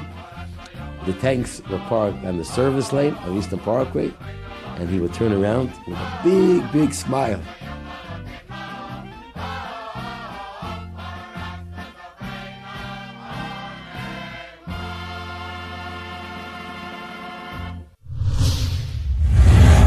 Wow. Welcome back. Sitting over here discussing with Rabbi Katzman all about the Mitzvah Tank in the first days. Currently, right now, there's 121 tanks that just went out and left Crown Heights, and they're headed out to the big city, Manhattan, to find more Yidden. But let's take a step back and discuss a little bit. Rabbi Katzman, please, can you tell us a little bit how the Rebbe, I've seen some videos, how the Rebbe would give dollars to the tankistim. The Rebbe had a very strong relationship and loved it. Can you tell us a little bit about your emotions and your feeling as a bacher, receiving and being part of it? Let me start with my emotions now. It is unbelievable. It is such an emotional moment to see 121 tanks. I'm looking, it's my children, my grandchildren. Children are on shlichus, they're having their parades wherever they are, in London and in other cities. And it's all over. It's just natural. This is part of your DNA. When we started, it was 1974. And once the Rebbe established the name Tank, and we realized how much the Rebbe appreciated it, the custom was that whenever the Rebbe used to come in the morning, 10 o'clock, we were lined up. We were all in there in the trucks, and you probably saw in some of the pictures. We were hanging out and waiting for the Rebbe to arrive. And as the Rebbe came out of the car, we started rolling. And the Rebbe would encourage us with such a smile. It was unbelievable. And then the Rebbe gives the dollars, the Rebbe started a new thing of giving dollars by every Farbrengen through the tankisten. And the Rebbe sometimes would question people, Are you a tankist? Are you a tankist? And the Rebbe wanted to make sure this is only about tankisten. Then, when you say, when I can call myself, I became fully a tankist, like that was it, was when it came in the summer. As I mentioned before, I was an old Teda, I was a young boy. In the summer, all the Bochrim go on Merkez Shlichus. They travel all over to bring the message of Yiddishkeit and the message of the Rebbe to the world. The Rebbe said, whoever will go on a Mitzvah Tank for 3 weeks will be considered as if he went Merkez Shlichus. Was that the summer break? That was the summer break. Of yeshiva. And the Rebbe said everybody will participate, will get $5, because at that time there were 5 Mivtzoim. Oh. So for the 5 Mivtzoim, corresponding to 5 Mivtzoim, we got $5, a $5 bill from the Rebbe, yes. And every morning, we were there, 10 o'clock, waiting for the Rebbe to come, and we rolled out until night. Wow. We wouldn't return until Shkia to make sure that we have every Jew put on film. That's a very special point. I just want to jump in, Rabbi Katzman. The Rebbe saw boys that went out and wanted to go Merkez Shlichus. But the Rebbe also said, for those boys that don't get a chance to go Merkez Shlichus, based on your story, the Rebbe says, go out there, and I'm going to encourage you to also get a $5 bill. You go and do the Mivtzayim. Exactly. And we should for a moment address the idea, we spoke about the tank and the meaning of a tank, how the Rebbe explained. But the whole campaign has sometimes militaristic terms. And people question, what is this? Military and war seems like has very negative connotations, especially in the times that we're living now. Right. It doesn't make you feel good. But on the contrary, what the Rebbe told us is, if God created something, use it. There must be a positive angle to it. We want to conquer the world with holiness.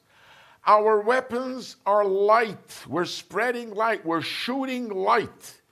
As the Rebbe named later on when he initiated the Mitzvah Neshek, the candle lighting campaign. Incidentally, we should mention that those who start lighting candles now, we also make a Shechayonu on Pesach, this upcoming Pesach, in addition to the 2 broches.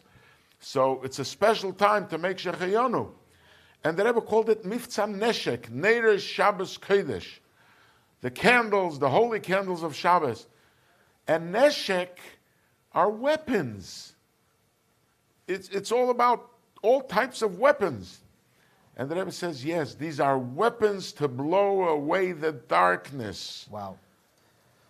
So I'm sharing about this in Neshek and the tank and the whole term. But it's interesting that the Rebbe used these terms that you're saying, Neshek, ammunition, tank, and the Rebbe utilizing these same words and transforming to Kedusha. It's like similar to the Maimer that we all know the Rebbe took in the very beginning of the Nesius, how the Rebbe asked, and he says that we're going to use the term shtus. Instead of using the shtus de klipa, we're going to transform it and make it shtus de foolishness. Foolishness of Kedusha. Be crazy in Kedusha, like we mentioned earlier, about going out there with noise and blaring and going with the tanks and making noise and saying I'm a Jew and proud. I was so proud to see that on the tanks it said today, I love Jew. That was it was beautiful to see. So this is really special what we're going on. Let's go back a little bit, Rabbi Katzman, to a little bit more of the history of what's going back. If you could share with us a little bit, what was the amount of boys that went out on a tank? What was the total of the Lubavitch Crown Heights boys, let's say? There were no 98 yeshivas there. Okay. There were very few yeshivas, and besides, traveling then was also not a very common thing. People didn't travel as much as they do today. We were locals, pretty much locals, the boys that grew up under the Rebbe's feet. Right, Crown Heights local. Crown Heights locals from Olateda. I don't know, Olateda had what, 40, 50 students? You know, Olateda was only evolving as a yeshiva. Right. You know, it used to be a cheder, a little cheder for young boys. And then we decided we're not leaving. Mm-hmm. We're staying. And Olateda started growing. The chayas, the energy that we were educated of being connected to the Rebbe and being inspired by the Rebbe and being by the Rebbe all the time, it gave us an impetus. It pushed us. We have to go. And we used to go. Wow. Would you be able to teach us a little, tell us a little, you're saying about the Ryder trucks and the Hertz trucks and the step vans. When did it become RVs? What was it that changed there? Well, I have to say, it was after my times. When I say my times, we have to remember, at the end of the day, the foot soldiers are the bochrim. Like you're asking people to participate in the campaign. You ask them to become partners. Every army has soldiers that are on the front lines, and then there are soldiers who are in the back, in the cities, in the offices, and all kinds of components. And one of the components is, yes, support, you're a partner. But the foot soldiers, who thought of the RVs? I believe I heard from Rabbi Shem Tov, the shliach in Westchester. He said it was during his times. I would say he's probably like 10 years younger than me. Uh-huh. So my guess is it's middle 80s, a little earlier maybe. Now beginning of the 80s. Right. And he felt they wanted to make a parade at one particular year, and he felt the trucks are not respectable enough. We need something more respectable. Right. The amount of money was also unproportional.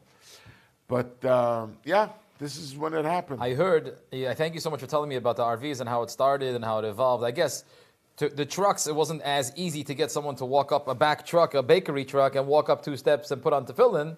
So the RVs made it way more respectable, and to walk in and to be able to put on tefillin and to light your menorah. No question. It was definitely revolutionary. Now, I've heard a story about once the Rebbe was passing by 770, there was a Yid, Rebbe Klein, that once had a small bus. They had a tefillin bus. I think it was more like his own idea, and he had his tefillin bus and something he parked in front of 770. These are memories of my childhood. Oh, wow. It's the early 60s. Rebbe Aaron Klein lived in this neighborhood. He didn't come from a Chabad background, but he fell in love with the Rebbe. And he was very innovative. He bought a bus, decorated it. A large bus or the small ones? Like a school bus. School bus? Yes. Size of a school bus. He furnished it with bookcases. They put up books to sell, Jewish books. But also they made a corner of where people can come up and put on film. And that's before the official Mitzvah Tfilin was even initiated. So it's before the 6-Day War? Before the 6-Day War, early 60s. Wow. But still, a Lubavitcher had this thing. If I meet a Jew who didn't put on film, I have to put on film with him. Wow. It was just, the Abbas Yisrael that Chosid has, this is what we do. So we used that. So the story was told that the Rebbe walked by and he saw the bus and he asked to get into the bus and see what it's like. To visit the bus, to take a visit tour. the bus. Wow. And it was a very interesting, the Rebbe paid attention to detail. And at that time, when it was not fashionable, today you stand in the street, you put on film, Jews are proud. In those years, it was still a little uncomfortable. So the Rebbe suggested that to make a curtain where a person can go inside a closed-off section and put on film and not feel embarrassed or in any way.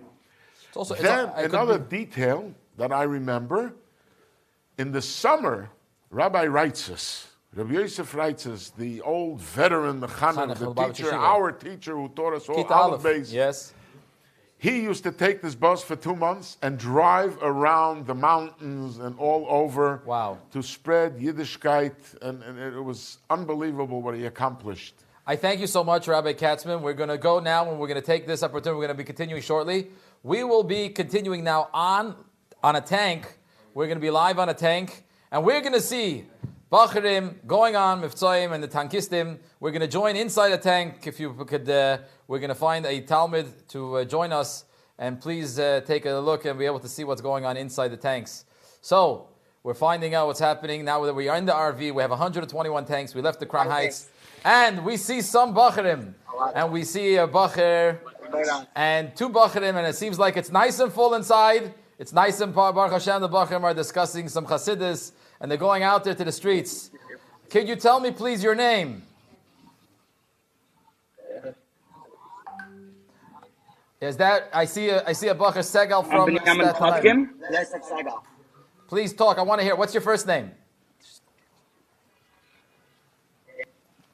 Can you show us around the tank? Yosef Segal from Staten Island. Thank you. A shliach coming from Staten Island. Can you show us around the tank? What's going on in the tank? What's happening? Let's show us around the tank. So like you see on our table right. Wow. What is that?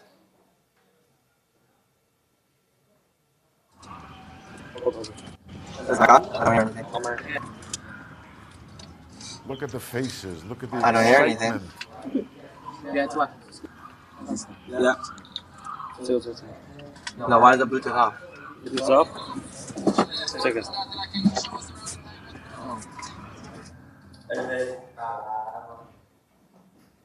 Okay. Just look at the excitement. Look at that. Look what's going on. Thank you. Can you tell us? Are we going? We're going back. Okay, we're going to come back, join you from the tank. I know we're Baruch Hashem traveling, and there's a lot of things happening out there in the streets. We'll get back into the tank shortly. But while we're sitting here together, I would like to share an interesting vart that happens together with all of us here sitting there in the days in the Mitzvah Tank. We discussed earlier about the bus or Beklein. We discussed about the Mitzvah Tanks and the RVs and the trucks, and starting till we get it to go out there. And what's very special is that we Chassidim know, as we mentioned earlier, that we're going to make noise and we're going to make a shturim and we're going to go out there, and our purpose is to fix the world, as the Rebbe asked us, to make a dira b'tachtoinim. And that is our job that we're going to be doing, and that's what we're going out there. And the bigger the shturim, the more people are going to get involved, and the more people are going to be excited. So while we're sitting over here, many of us are watching from the comfort of their homes or from wherever we are. Please join in. We have 4 days until Pesach. Just like the boys are going out on the Mitzvah Matzah, please join in and give out some Shmura Matzah. Very interesting that on Shabbos we had an appeal in Aishul, and the appeal was not for money. We made a big appeal, and we said, anyone sitting by the Yishul, by the Farbrengen, we said, take upon a number of Yidden that you're going to find, and you're going to give matzahs to. Be it in person, send by mail, give it to them, call them.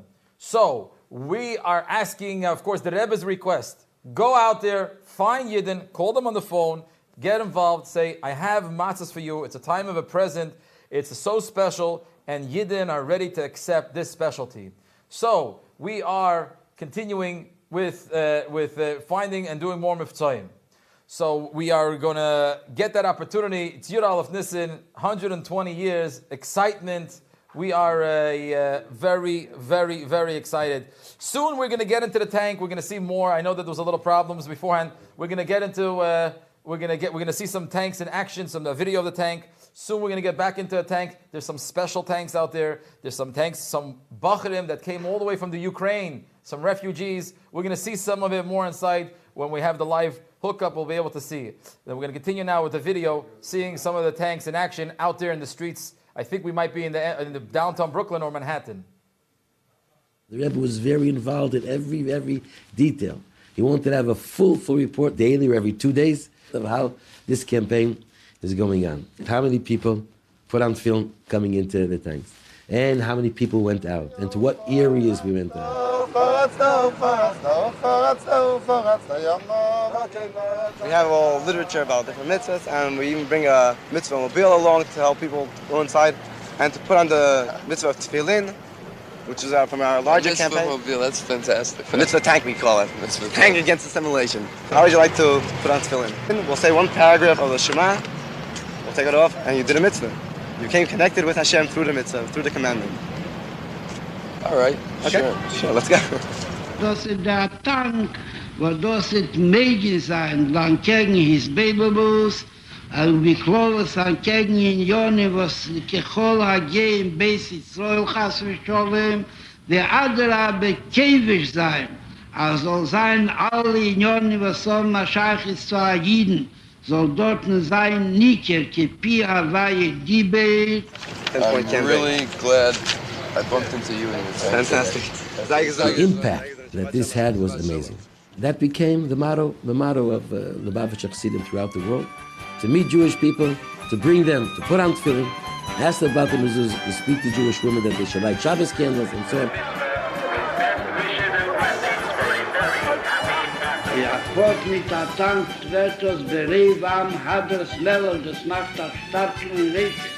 Und das wird bedürfen, wie mir sagt, wenn wir gehen zu sicher Lyceas mit Treib. Aber mir tut kamen in Jönen, gedreht die Nächsten sollen pflegen. Sie dort die Nächsten wie Jahadus, was anders kommen, seine durchwerfen, die Kniefache Zähne, Scheiden in Macht hat Dover zum Muha, und besetzt an Atamabil, und auf ihm ist umgeschrieben mit Jesus Miruboi. Und von dort hilft der Kehl, und der Kehl redet wegen Sache, wo das ist bei einem Achidus, wenn Mehle schlägt der Mann stand und Masse, wo tut, oder auf Kolfonen, stellt sich weg und guckt, ja, schöne Idee, wie schön, aber beim Sonnenschirm machen können, als will, wir sollen Buch öffnen, so sein der Art sachlich. Okay, we welcome you back, and I want to share a very special. I just saw a clip of the Mitzvah Tanks back in Tafshan Lamids and the Mems. I want to share a little vart. 30 years ago today, it was Tafshan and Bays. It was in 1992, and that's when they had the gigantic, for the time, 90 Mitzvah Tanks in honor of the Rebbe's 90th birthday. 90 Mitzvah Tanks came in Crown Heights. It was very special. So I was a child, a student. At the time, I was in the class of Rabbi Tifferman that teaches in the second grade of Holy Torah.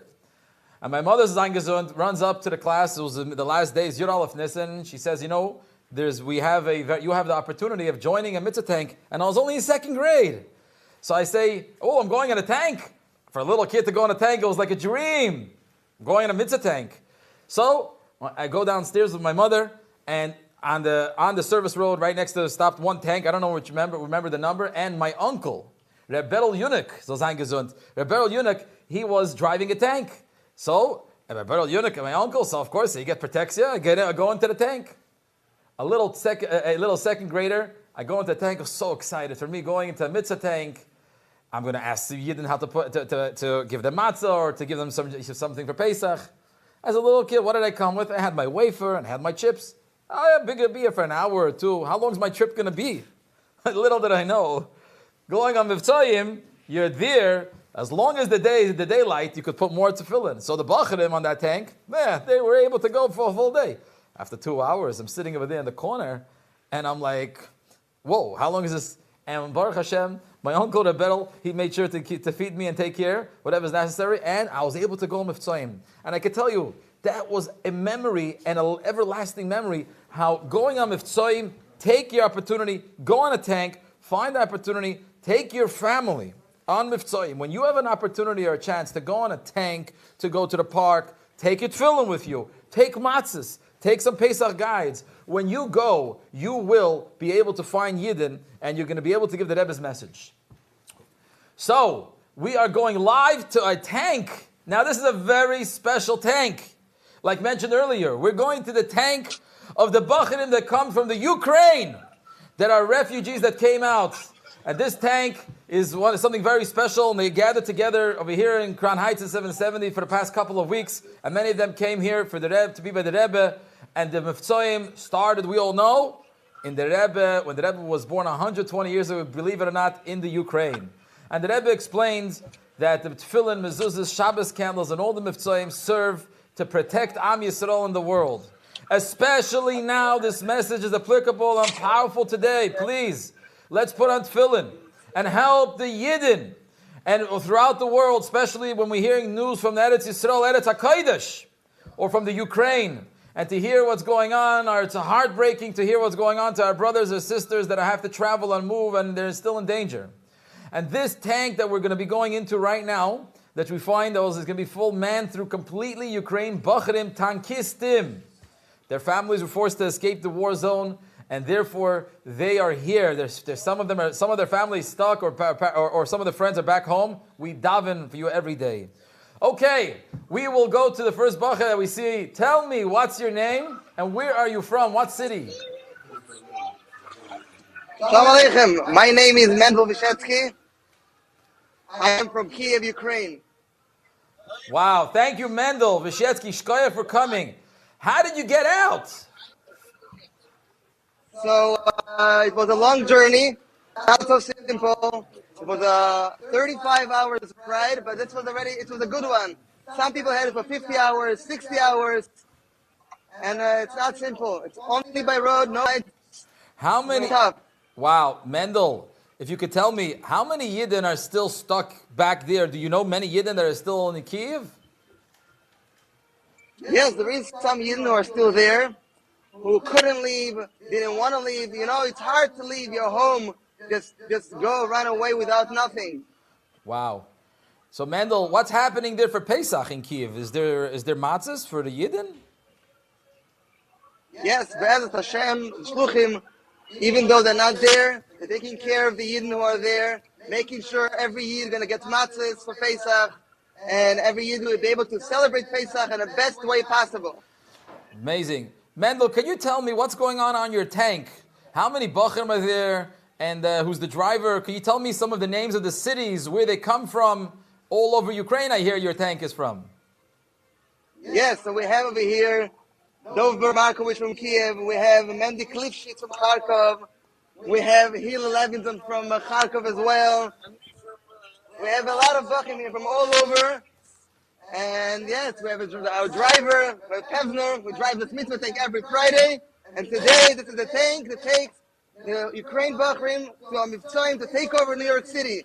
This is our tanks against the Russian tanks. Oh, wow. This is your tanks. Thank you. Against any ammunition. This is the tanks of Kedusha, of Heiligkeit, Tahara. Yes, it is. Thank you. Mendel, can you tell me a little bit, is there a tank in your hometown? Is there a Mitzvah Tank that you know of? So in my hometown, there was no Mitzvah Tank, but every Yom Tov, we go Mitzvahim, every Friday, whenever I'm home. So yeah, definitely. Oh, wow.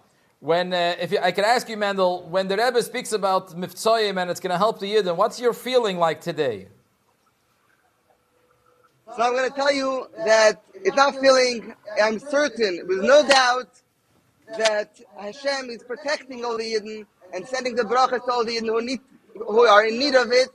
And yes, for sure, no doubt, every mitzvah we're going to do, every mitzvah of the Mitzvahim is protect and every Yid, wherever he is. Thank you. Mendel, I'm going to ask you to share a message in English and then to translate it into Ukrainian or Russian, so all those that are following should be able to listen and hear your message for the Rebbe's Yom Holedes. From the Mitzvah Tank, please listen to a message. Sure, from here.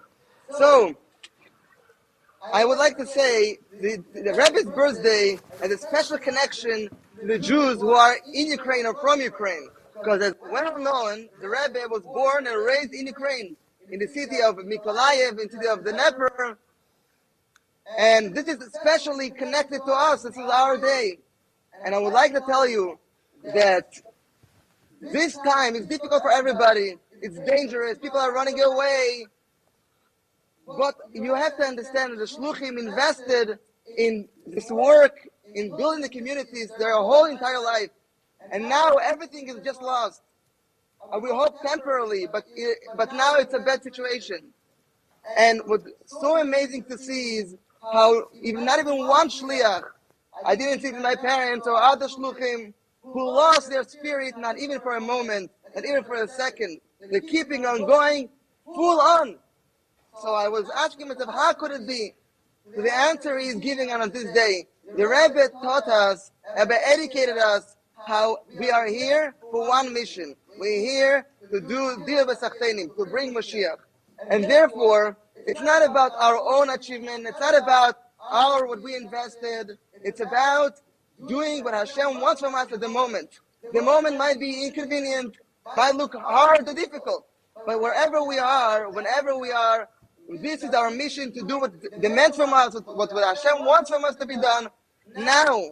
So this is how a person gets the right perspective on the life problems that he's encountered. And I think this is a message that applies to everybody, not only to the Yidden in Ukraine. Every person in his own life. Right. Mendel, I thank you so much. Can you translate that? But I'm not going to understand. If you could say it in Ukrainian and Russian, please, for all those that are following.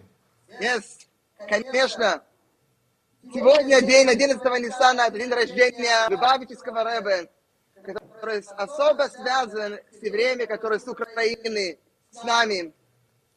Ребе, как известно, родился и жил на Украине, И в этот день Ребе нам дал подарок. Ребе дал нам себя. Ребе нас научил, как правильно смотреть на жизнь, как правильно смотреть на наши проблемы.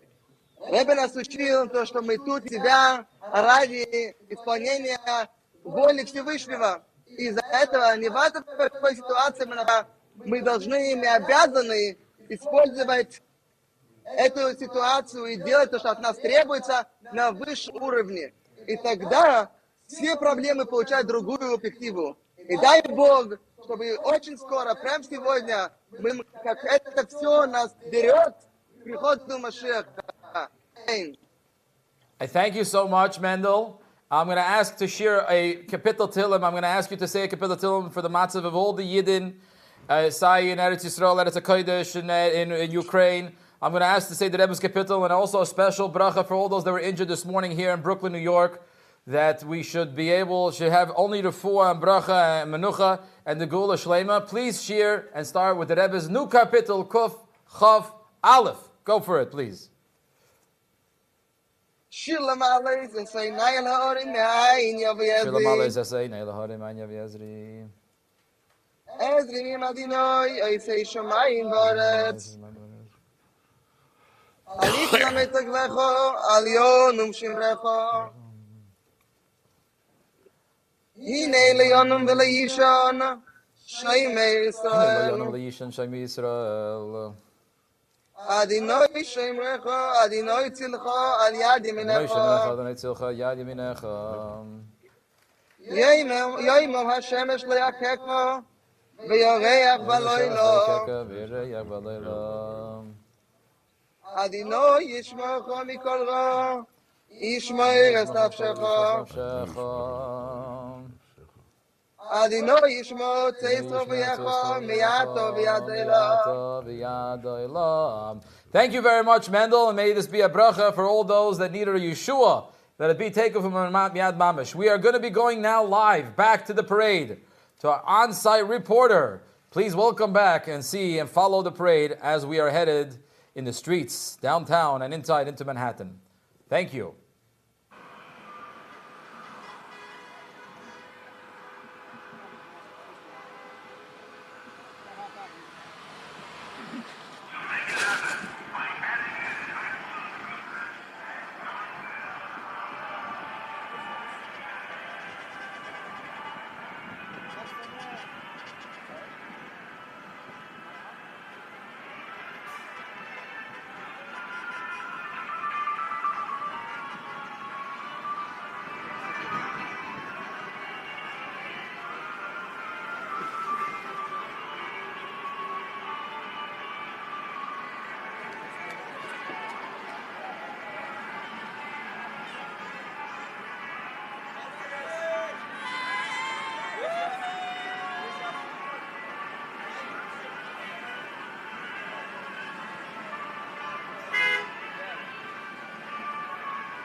All right, this is incredible. I am here right now. We are driving alongside of this unbelievable parade. It's Pashit, unbelievable.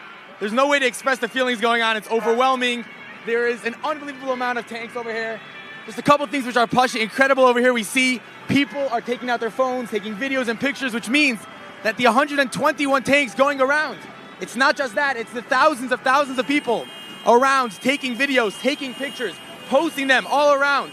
So the 121 tanks is only the beginning of the unbelievable positive and incredible impact that this tank parade is having on everybody, not only in the city of New York, but all around the world watching, and all those who posted, people seeing it. It's incredible to see people's expressions. People are jaw-dropped. They have no way to express their feelings. People are confused what's going on. It is mamish a takeover of New York City in a positive way. Just like you said over there a couple minutes ago, the unbelievable concept of taking the shtus. This is the folly, the taking it and using it for an unbelievable thing. It's an incredible Kiddush Lubavitch going on over here. And it's actually incredible. I wanted to point out one thing. You know, a lot of times when you go on Mitzvahim, I know myself, a lot of times we go, and not always do we find somebody to put on tefillin, not always do we find someone to give them Shabbos candles. And we come back from Mitzvah when we're a little, down or whatever. But we know, like the Rebbe said it many times, but when we go on Mitzvah, it's not only the effect we see, but rather the people watching us. People see us from a window. They see two bachrim walking. They see people walking around with a yarmulke and tzitzis. And that itself has an effect on them. How much more so over here, with 121 tanks going through the streets of New York City. The impact, the effect on the thousands of people who are seeing this online, seeing this on social media. People are posting, people are sharing. The unbelievable, it's incredible. There's no words to describe it. It's unbelievable. We see over here right now, passing by us, these beautiful double-decker buses with all the kids waving and shouting and dancing and singing. And it's mamish, an incredible experience. It's unbelievable. Looking down the line right now, these tanks never end. It's pasha, it goes on miles. I'm looking down right now from the front. I can't even see the end of this tank parade. I would say there was hundreds of tanks. How did I not know it was just 121? But it's incredible to see. It's mamish taking over. We can see in front of us now, downtown Brooklyn. We're going to go right now. I believe that's the Brooklyn Bridge or the Manhattan Bridge. Manhattan Bridge, where we're going to stop over there, get outside and dance in a couple minutes. The takeover is incredible. The Kiddush Lubavitch, the Kiddush Hashem. I'm sure that the Rebbe is having lots and lots and lots of nachas from this incredible operation going on over here in honor of the Rebbe's 120th birthday. Incredible.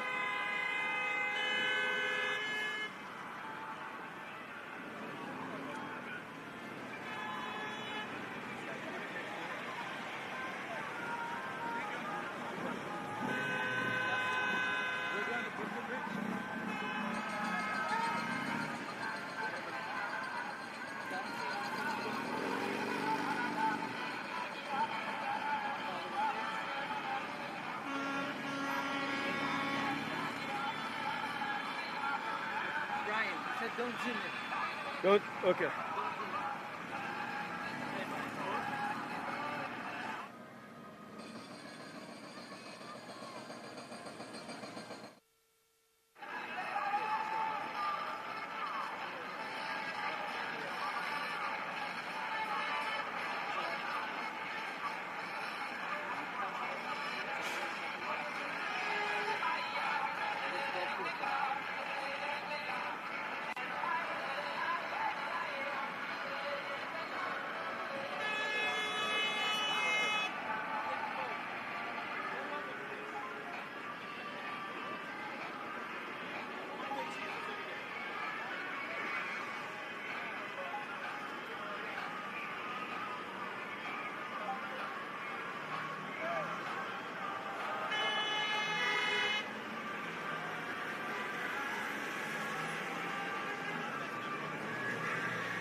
Right, just don't two, okay?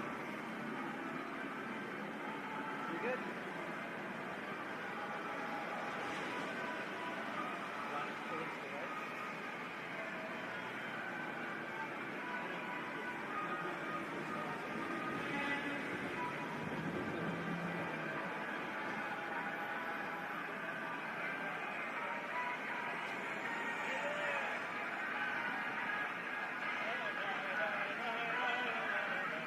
Give me space.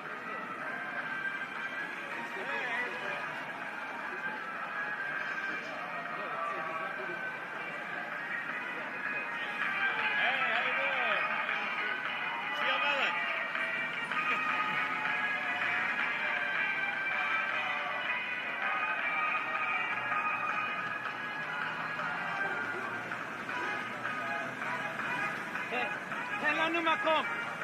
יאללה, תן לנו מקום.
fridge. I could talk. We can set up shop over here.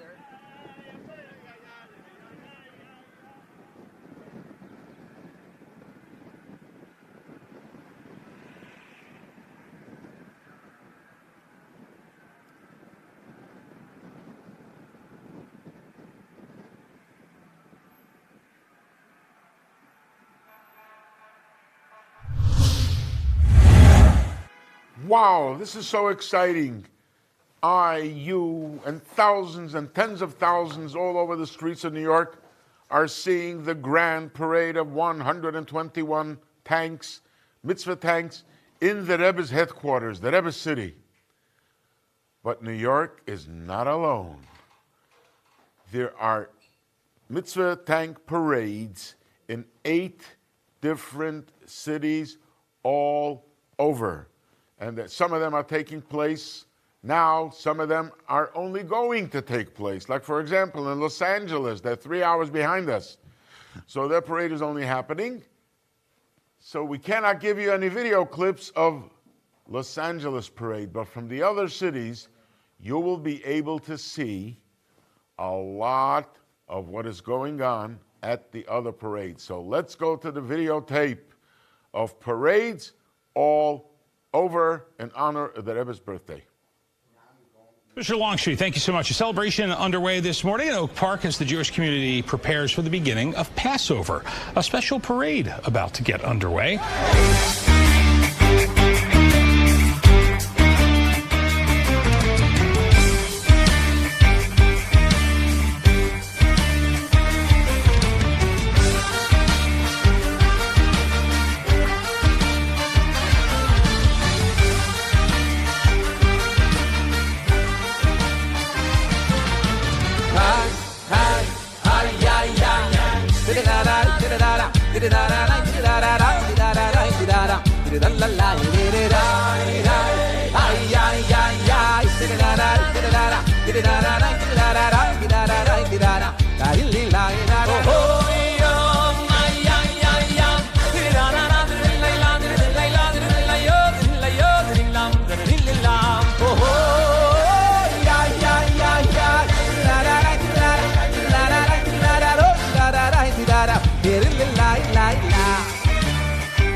we saw some clips of tank parades all over the world in many, many, many cities.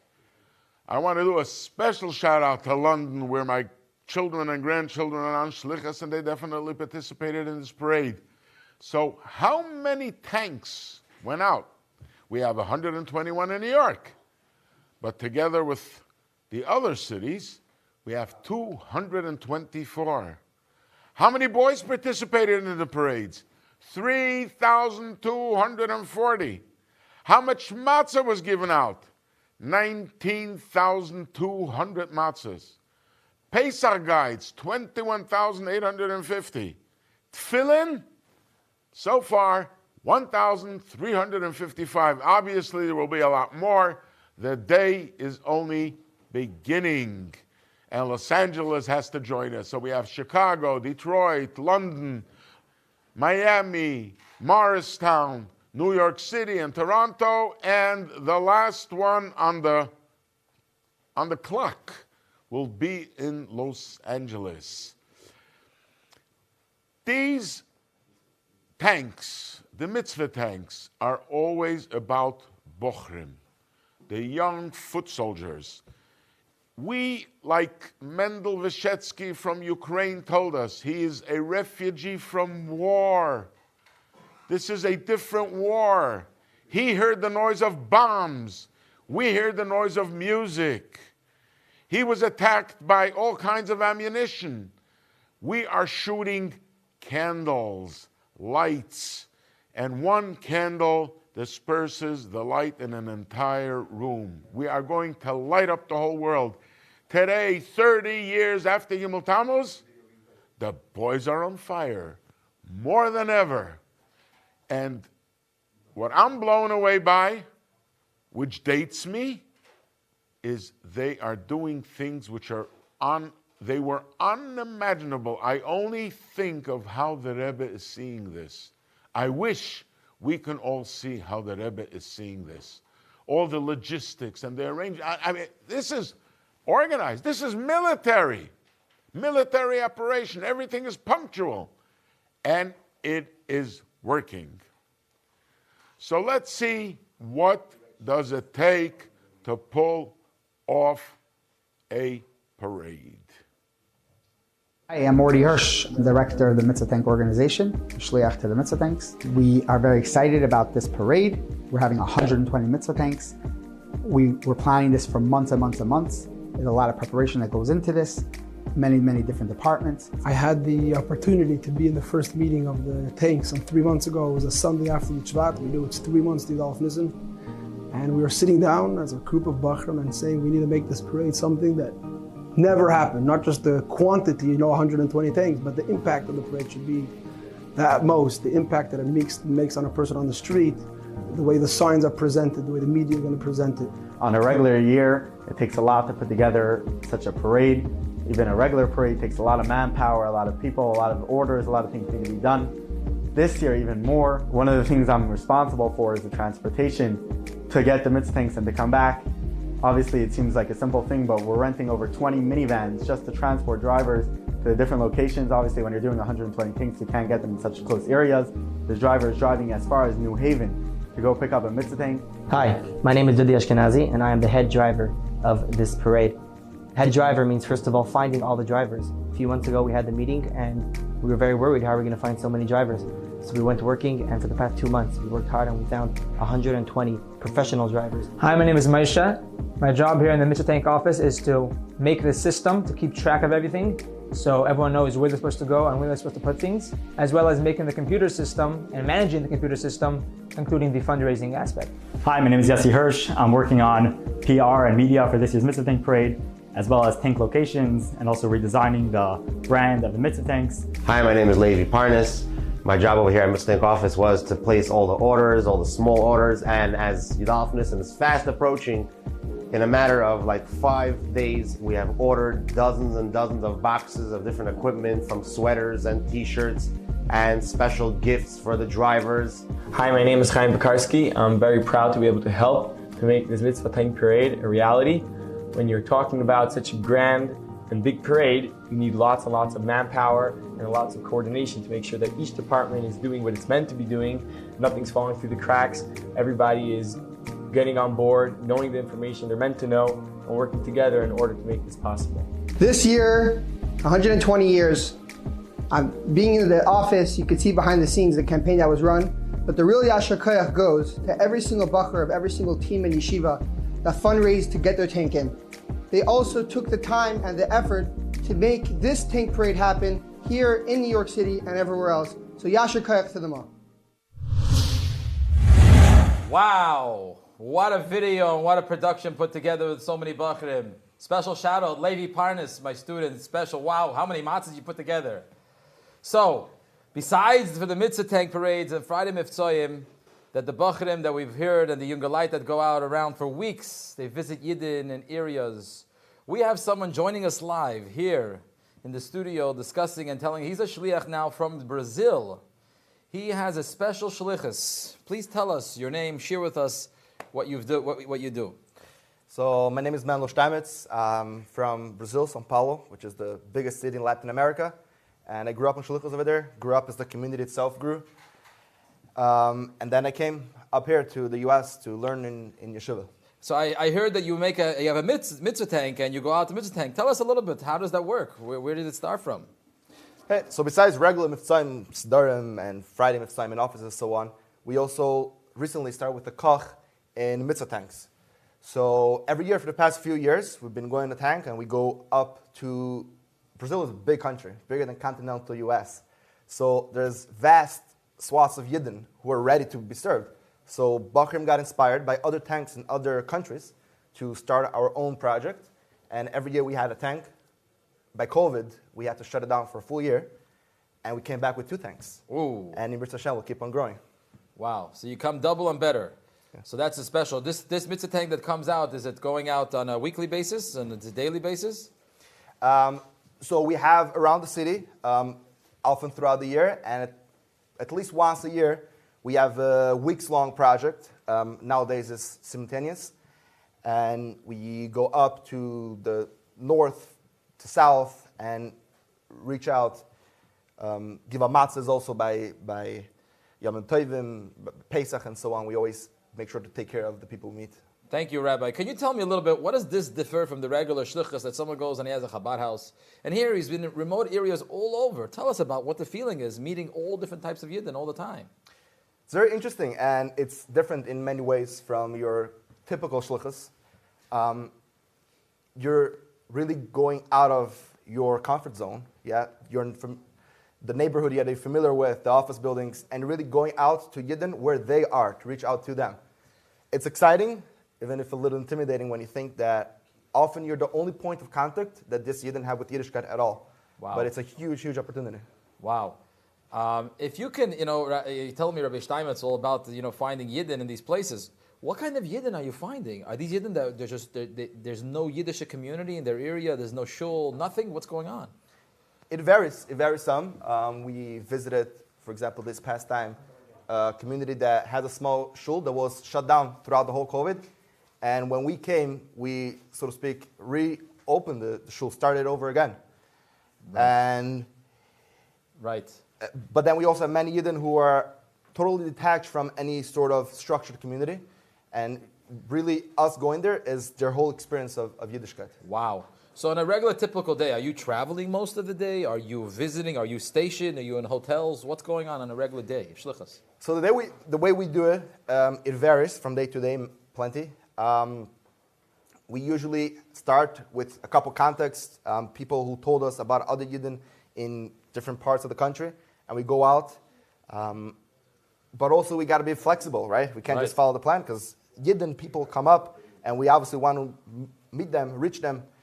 We also do Shabbos meals for them. We get together to do Kaddish for a person who just passed away. We struggled to put together 10 people. What we did. Can you tell me maybe an interesting story or something that you met some Yid that you got connected to, that stayed connected with you guys at the Shlichus when you met them out there? Many interesting stories actually come up. We have Bar Mitzvah with the 13-year-old boy on Erev Shabbos right before Shabbos. Wow. We had Israelis who stuck, so to speak, in Brazil, and we talk to them about spirituality and so on. One story comes to mind, which is very, very interesting, which is we sent matzah to them after we met a woman in a city called Itacaré, oceanside city in Brazil. And we sent her matzahs thinking, well, we spoke to her, she got inspired, she's interested, let's help her do Pesach, right, with Shmura Matzah. The next year we came back, we found out that 2 Israelis, Tayalim, they were stuck over there during the height of COVID. Okay. And they actually were yearning for matzah, for some sort of Pesach. Wow.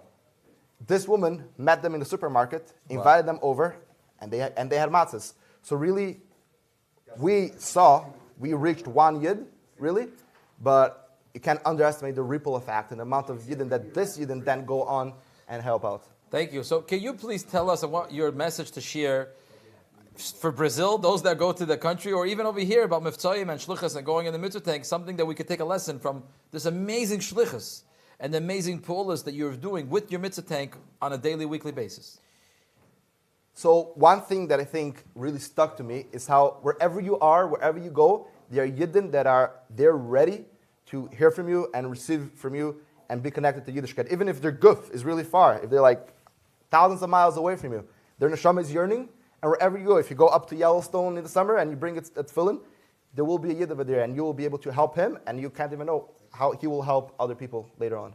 Wow. So really, I thank you so much for joining us and telling us and coming special for Yud Aleph Nissan this year, and telling us, and please, all of us here, Chassidim, Anash, and Tmimim, take your tefillin, go with the matzahs, Passover guides. As we just heard, clearly that's what we do in Brazil, that's what we do in the United States, in Eretz Yisrael, in Ukraine, and keep on doing Mivtzoyim and bringing the Rebbe, Nachas, and bring Mashiach. We are going to go back live to the parade going on in New York City.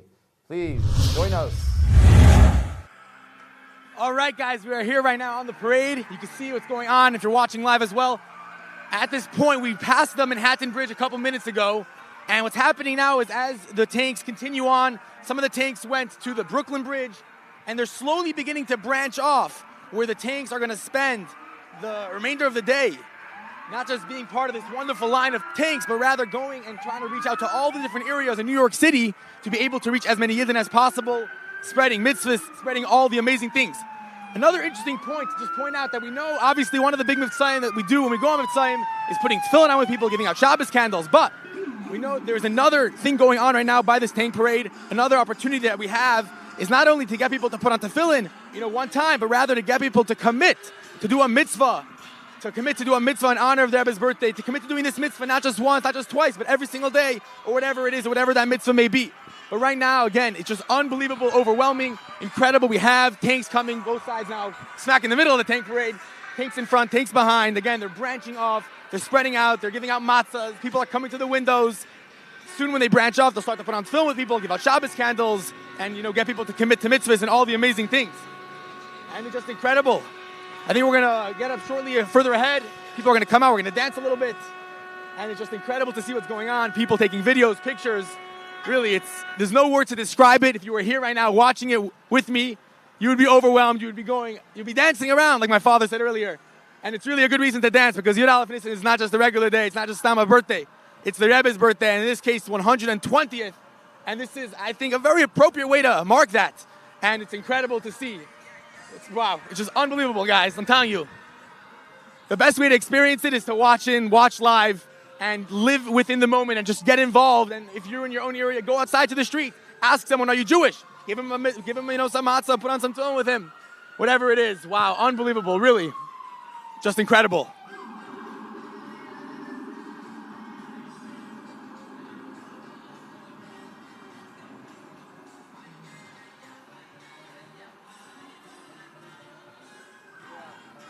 Huh?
Good.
Good Yontif, and welcome back to the live program over here at 120 Mitzvah Tanks. What an incredible sight, such a nachas and such a gift to the Rebbe to be able to conquer New York City with mitzvahs. Along with every Mitzvah Tank, there is a global campaign, a one mitzvah campaign that you can find at onemitzvah.org. What is this global campaign? At the end of the day, the Rebbe charged us with Mitzvahim to reach out to every Jew, everywhere, inspire them, encourage them to do one more mitzvah, because that mitzvah can and will tip the scale to make this world a world of goodness, kindness, where Mashiach finally comes. Joining me on this panel, we have Rabbi Shlomi Greenwald, a close friend and businessman, and asking in the community, along with Rabbi Ari Minkowitz, another close friend, a businessman and an asking in the community, because the mitzvah campaign is not just for shluchim, for rabbis, for people whose full-time occupation is shlichus or Torah, but on the contrary, it's for every single chassid. So Ari, I want to start with you. What does the One Mitzvah campaign mean to you? As a business person, you always find the challenges of how you can balance your Chassidish life and your business life. And the most difficult thing you always try to find is how you're going to inspire somebody else along the way to do something, a mitzvah, to satisfy that part of our life. And what I loved about the mitzvah campaign when I heard about it is because in life, to get somebody to commit to a long-term type of thing, it's practically impossible. But if you could see a yid and ask him to do one mitzvah, and he does that one little mitzvah, the spark that you're going to ignite in him is something that you'll see results and you'll see payback forever and ever. What I personally loved about the mitzvah campaign when I heard about it was, if you know the rule of numbers, 1, 2, 4, 8, and you go on, before you know it, you meet one person, you get him to do one mitzvah, he gets somebody else to do another mitzvah and another mitzvah. Within a matter of time, as you can see the counter that's running on the campaign live, the number is about 25, 30,000 already, and I think this thing went live just a few hours ago. I just thought it was actually a fascinating thing to be able to be part of. And as a side note, I know we're talking about the One Mitzvah campaign, but a few weeks ago I was sitting with some friends and they were talking about the concept of doing this type of thing, this exact event, for the Anash community. And at the meeting, we were discussing this, and I heard someone mention that Mendy's office is doing the exact same thing, which I thought was actually very interesting.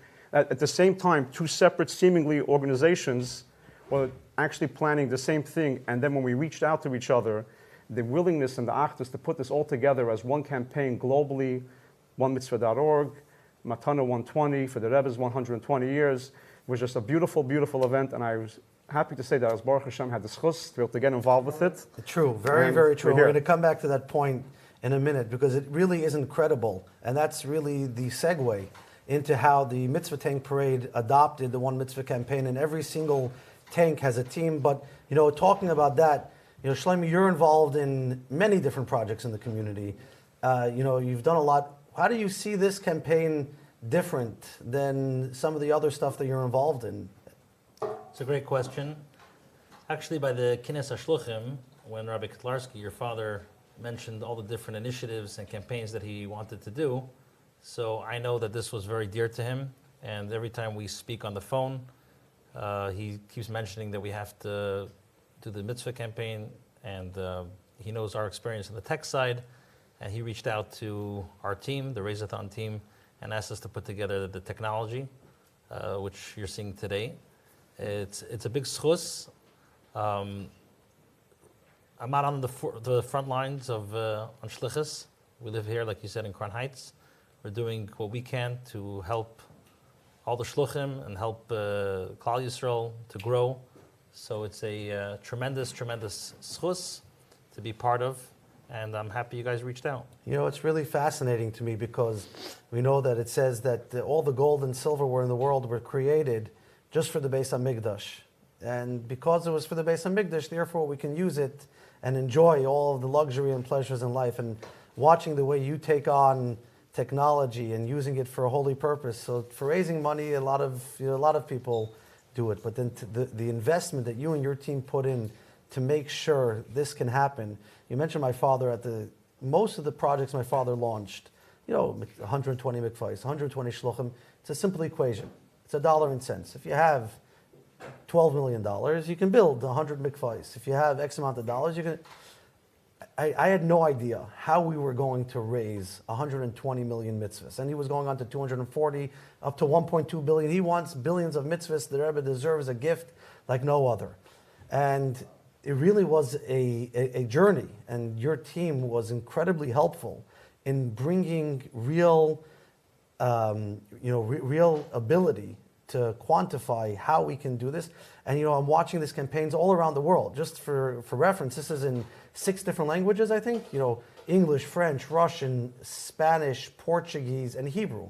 I mean, in Hebrew, Baruch Hashem, it's being tweeted out by all of the big influencers. I'm sure it's going to be picking up over here. And like Ari said before, all of the moizdas together, coming together, the Mitzvah Tank Parade, Chabad.org, and hundreds of moizdas and hundreds of communities, and each one being able to adopt this has to become the new norm of when somebody's looking to have impact, a birthday gift, a bar mitzvah campaign, I'm going to create a one mitzvah campaign and everybody can join it. But I'm just interested to hear, in your experience in business, you come across at all, an interesting story or an opportunity when you had the ability to share and do something different than just sit at the table to make money and to share a mitzvah? And how did that work out for you? The Rebbe it's a great question. The Rebbe always taught us that if you're, whatever surrounding you're in or wherever you are, you have to make a difference. We're not here, like Rabbi Jacobson mentioned on Sunday, we're not here just to make money. or just to live a luxurious life. We're here, as the Rebbe taught us, to make a dir b'tachteinim. So if you're in business, you have to look at yourself as an ambassador to do good.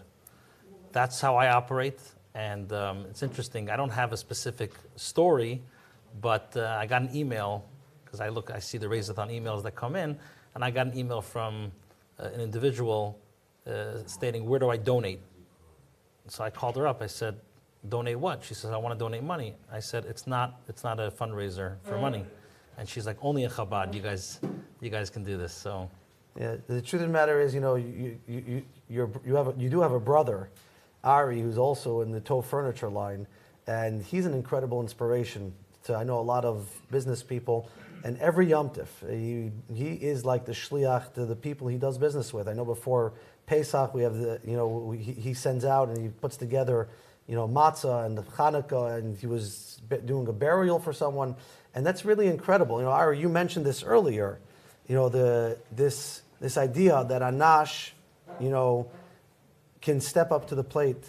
If you can talk about that a little bit more, what that means, that creating a movement of like-minded Anash people, because ultimately this is what the Rebbe said. There's only so far a reach a person can have.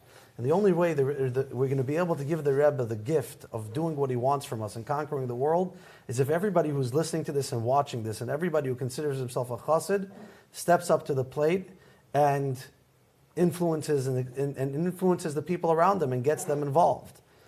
So I'll tell you a very small little story. About 2002, when I went into the mortgage business in the beginning, my first closing I actually had was in my office on Kingston Avenue, and it happened to be Chol Hamoed Sukkos. And we're coming into the meeting, and I'm all excited. I'm as green as one could possibly be in the mortgage business. And in walks into the room a seemingly older fellow. My client walks in with a lawyer. You get a little nervous. Your client walks in with a lawyer. He's ready here to question you, what's going on, how you're doing it. And we start talking, and we discover that obviously this Yid, this Steve, he's a Jewish boy, a Yid, and he hasn't ever in his life ever shook lulav. I right away run next door to my father's house. I bring back a lulav, and we do mitzvah lulav with him. Until today, he actually jokes with me that just that one little mitzvah that I did with him in the year 2002, till today he does lulav every single year, and he has a family seder. Just this year, actually, with Mendy's help, because the organizations they do today, it's fascinatingly easy for any Chabad Chassid to do Mitzvahim in any way you possibly want. They sent out an email the other day. They're sending out Seder kits. It was the easiest thing for me to do a mitzvah, to do Mitzvahim. I responded to the email, Mendy, here's my list, my 7 names. 3 days later, I got 7 phone calls. Thank you. Every person could do one mitzvah at a time, one mitzvah again and again, over and over. And now we're in 2022, so this is actually 20 years since I met Steve, and since he's been doing Mitzvah Lulav and Esrog, since he had a Seder. Mitzvah Shem soon, we'll get him to buy a pair of tefillin and put on tefillin every single day. His grandkids today, because of this, he tells me live in Long Island. They go to Hebrew school, all because of we started with one mitzvah, one time, and we didn't meet for any other reason. We met for business. One mitzvah, one time. Fast forward 20 years later, we see the fruits of what we do. And again, we're business people. We're not on the front line people, but slowly we chip away at it, one by one. We could all do it. Well, listen, the beauty is also when you get someone in business and you do a mitzvah, you have who to refer him to. So you do one mitzvah. If he's living in Long Island or if he's in Texas, you go to Chabad.org, you look for the shliach, and you connect him. I just had now, so a family, he's like, I asked someone, before I came here, you want matzah? He's like, I'm not going to be here, I'm going to be in South Carolina. I'm like, don't worry, we can get you matzah in South Carolina. But your point is very... I want to interrupt you for a second, Mendy, because I just got an idea. We're going to hand it over to Shlomi to take care of. We have to create now a new platform for every single Yom Tov. If a Gaman in the business world that wants to send out something about Yom Tov to anyone that he knows in business, it should be easy. It should be, whatever we want to call the platform, we'll lead that up to Shlomi and his team. Mitzvah Society. Mitzvah Society, Yom Tov Shoshana, we're sending out apples and honey. Sukkot, we send out lulav and esrog. Chanukah, you send out manah. You walk on, you have an account with your addresses. You update it almost like you buy Shalach Manus. You're going to make it easy. This is going to be born today, right now, right here.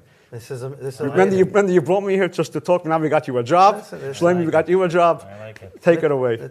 Listen, this is it's funny you mentioned this, but people are watching you. Seder to Go's were created for people in hospitals. It was hard to get them, so we made an organized box. When COVID hit, we went from 800 kits a year. I think we did about 70,000, and then in 40 different countries they printed it. And we had an issue because we weren't what was it called? A business that... Shipping, yeah. We couldn't ship because they weren't coming to pick up from us. Everything was closed down. We had to truck our Seder to Go kits to my warehouse, to your warehouse, to ship out. I mean, this is really special. This is really to the heart of what the Rebbe's campaign of one mitzvah. Because there are some organizations that say if you're not religious, you have no value, and the Rebbe flipped it on its head. I mean, Shlomi, you see the Rebbe talking about one mitzvah. How do you see the difference between the outlook of a person doing one mitzvah versus, oh no, we can only deal with you if you're willing to become completely from? Well, like your father mentioned on Sunday, that the Rambam says that we have to look at the world as a scale, 50% zakai, 50% as a chiyuv, and we have to look that every mitzvah that one does can tip the scale to bring the world to a better place, and we're here to bring Mashiach. Yeah, no, I think there's also an additional part to this. Every mitzvah is an infinite connection when you have that connection. And then mitzvah gereris mitzvah. And then that inspires people. And the truth of the matter is, look, we get inspired when we see people like you who really, your whole business, I don't know when you guys work. Shlomi, I don't know when you work, because I see how you're running from mitzvah to mitzvah in your own personal life. Like Ari said, Matana 120. Like we have lahachan atzma, we have our gift that we have to give the Rebbe, the achlata that we have to take. And then there's lahachan esayilum kuli, the whole world. And that's what, Reizathon enabled us to create a platform, a one mitzvah platform. And now the mitzvah society idea that came up, that everybody has to be a mitzvah ambassador. But that's the truth. It's really the only way for us to be able to not only tip the scale, we need to break the scale. We need to go all the way, because it's, the loy golos, this is enough. And this is really, I think, when Moshe Rabbeinu looked at this generation of people that had the opportunity to go and make an extra $1, or to take off of work in the middle of the day because they want to be able to come and talk about inspiring other people. Shlomi, you grew up on shlichus. Share with us something from your father's days in California, a little tip and what it means to inspire and talk to people. I mean, that's how we grew up. We grew up in a house which we always had guests over. Grew up in a day school, which most of my class was not religious, and we grew up always from as little kids, always imbued with the Rebbe's Mitzvahim and the Rebbe's vision. I just want to add to something you said before. This is to all business people. You have to realize the koyach that you have with your associates, with your people, with your colleagues, people that you do business with, that you could sometimes reach a level when it comes to doing mitzvahs or the Rebbe's Mitzvahim in ways that sometimes even shluchim can't reach. And I think it's, Yud Aleph Nissan is a time of reflection and a time that we have to remember why we're here, can't get lost, why we're here, what the Rebbe taught us, and to use that strength and that koyach that we have to be that ambassador to get your associates to do a mitzvah. Yeah, but I think, when I think of, your father, the smile, the warmth, when you see him and he wants to get you to do something, you can't say no. And like you said, you couple that, charisma and focus with, at the end of the day, many times you're making people money in business. I was sitting with a guy whose company went public, a huge company. And he's like, look, I gave my donation for there. I said, great. And it's Baruch Hashem. It's a nice 7-figure donation. I can't complain. And I said, look, but at the end of the day, the Rebbe, he actually flew in. He had meetings in New York today, came to the oil last night. I said, but the Rebbe never rested. So you're in a place now where everybody wants to meet you. I sent back within 3, he was going to meet the head of the biggest funds and the biggest banks. They're all chasing him. And I gave him, three matzahs, and I said, here's a matzah, you're going to give it to them, and if you need to, blame it on the rabbi, But the reality is that the anash that are in business can push people, and I'm sure any shliach that's around your business, or you make a party and you invite a shliach to come give a dvar and to speak, nothing will make them happier. You call a shliach and say, I have, a guy in your community I want to introduce you to, nothing would make them happier, and then you'll get a shatchanas fee for not even having to work. So in closing over here, this is really the Rebbe's day. We're talking about 120 years, the impact that the Rebbe continues to have on the world. I was standing with him by the oil. I said, I wish all of us at 120 to have a birthday party over here. Young Bachrim, Anash, Shluchim, Chassidim, just so alive. And then you go today to a Mitzvah Tank parade, conquering New York City, printing their own signs, covering with the Tem of Tzayim. This was the Rebbe's every sicha. So what is one thing, one takeaway from today that you're going to take in your personal life, Ari? In my personal life, what I would take is that we all have to find a few minutes in our day, every single day, to try to do one more little thing, one more mitzvah, one more achlata tova, one more thing to even help another yid, to help someone you seemingly don't know, because this is really what the Rebbe wanted from us. The Rebbe wanted us to go out into the world, and he didn't need or want every single person to be full-heartedly a shlichus on the front lines. He empowered all of us to be a shliach, and we have to find our time in our business life to do the same. And I'll tell you this. The last few days I was very involved in this campaign. I always talk to my friend Shlomi about how we could balance our life. And Shlomi always tells me, Ari, I know this sounds like a fabrenga now, and it's like mashpia talk, but Shlomi tells me, Ari, I promise you, the more you get involved, things will happen for you easier and better in business. This past week in a business, I didn't tell Shlomi the story yet, but in my office, we came up with an idea, something we wanted to do. And I started doing some research on it, and I was told by everybody it will take you a year. Because I spoke to the biggest and best players in the business, they all told me it took me a year. I said, okay, great, thank you, give me the direction. I kid you not, you could ask people in my office, it took me 7 days, and it was done. And I really contribute this to the fact that I took off time from the business to give to the Rebbe gave it right back to all of us. So, yes. And with this, I just want to finish. Seemingly, when I was invited to this thing today here, to this interview, I told Mendy, what am I doing? I'm wasting my time. But sitting here today, and we came up with this wonderful idea of the Mitzvah Society, and we're going to help every single business person be able to do Mitzvahim with an ease, with a click of a swipe of a button on your phone, whatever it is. I want to thank you, Mendy, and Mitch Hashem, this will become a beautiful, beautiful platform for everybody to do what they need. It's tremendous. It really, really is, and it's exciting because today's world, to be able to use the technology is really special. Feedback. And just want to give a shout out to Ari. It's unbelievable to watch what Ari Shlomi give their time, and anybody who wants to give begufi, b'mamayne, b'nishmasei for the Rebbes and Yonim, there's an open door every moisid. Just reach out. I'm sure they'll be happy to take you on it. Just Shlomi, in closing, last idea. What's your takeaway from this campaign? So I think it's when you go on the onemitzvah.org, the website, if you scroll down, you'll see a place to make a team. And the idea of this site is not only just to go on and do your mitzvah and worry about yourself, but rather to make a team.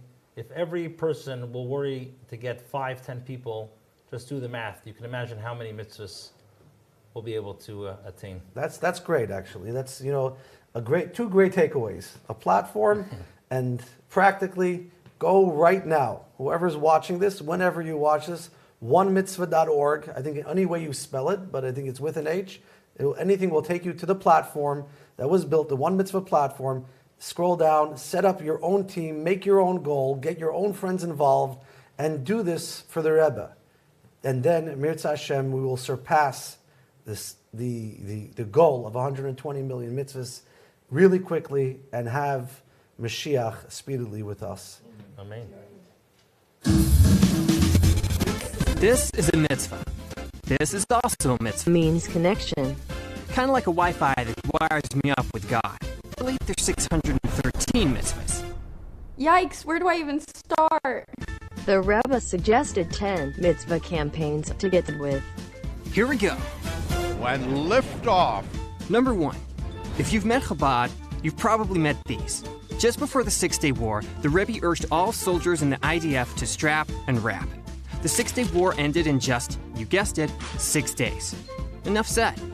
Men, ages 13 and up, are encouraged to wear tefillin every morning, excluding Shabbat and the holidays.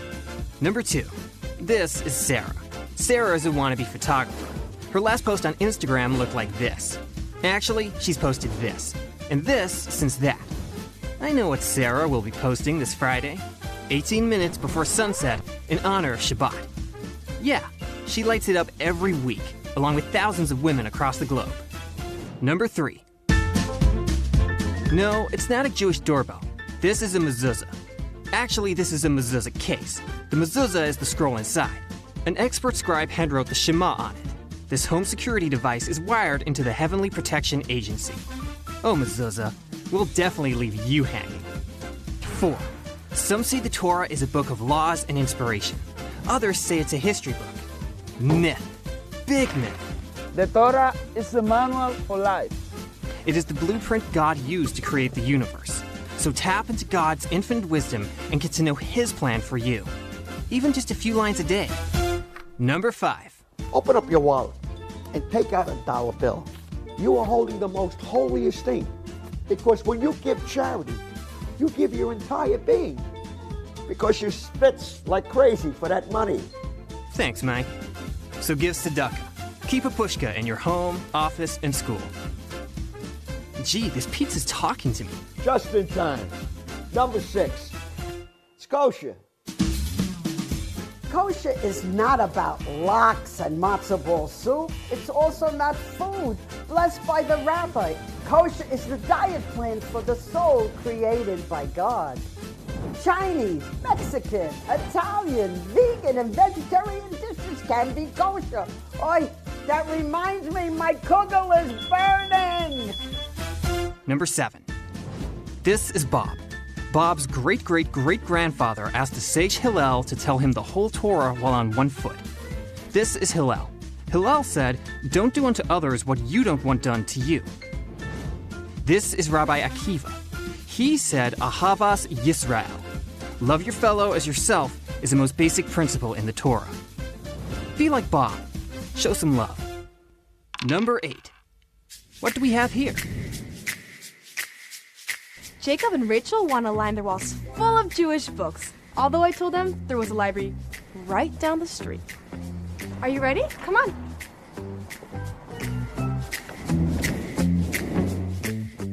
Are you ready? Open your eyes. Oh my gosh, I love it. Oh wow. It's beautiful. You know, I feel like having Jewish books at home just sets a Torah vibe. And you never know, Jacob might actually read one someday. Furnish your home with holy books. At least get a Chumash, Psalms, and a prayer book. Number 9. The year was 2238. Jacob's family is about to move to Egypt. Before packing any sushi for the big trip, Jacob sends his son Judah ahead to found the Torah Academy of Egypt. From then on, Jewish education sustained us wherever we went. Give the gift of authentic Jewish education to every Jewish child. Last but not least, number 10. Once upon a time, Mr. Right was engaged to Miss Right. They wanted their love to last forever. So they searched for the secret recipe for sacred intimacy and found it, authored by the creator of marriage himself. And they continue to invest in their marriage until today. The end. And we made it. Woo! In case you went too fast for you, here's what you missed. Guys, strap them. Ladies, light up. Nail them. Study it. Give it. Order it. Love your fellow. Buy it. Jewish education rocks. Infuse your marriage with mikveh and sanctity. Now go do something. Sync your connection with God and share these awesome mitzvot with the world. Okay, Wow, what a parade and a program that we were watching. We are now currently finishing up our parade and the tanks. Where are the Mitzvah Tanks holding? We went over the Manhattan and Brooklyn Bridge. We're in the city, we're in Manhattan, and all the tanks are setting up on their street corners. And they're going to be asking the passerbyers, are you Jewish? Would you like some matzah? Did you put on tefillin? Do you need a mezuzah? And all the 10 miftzoyim and the mitzvahs that the Rebbe requested. It was interesting to mention, sometimes I'm standing on a corner and asking someone, excuse me, sir, are you Jewish? Do you have your matzah? And he says, well, you asked me already. I'm like, I didn't ask you. He's like, well, a few blocks ago, you asked me. You also have the hat and jacket. I was like, that's my friend over there. We're all over the city, and every couple of blocks, you'll find a Mitzvah Tank. We're stationed all over, and we're going to be trying to look for every single Yid.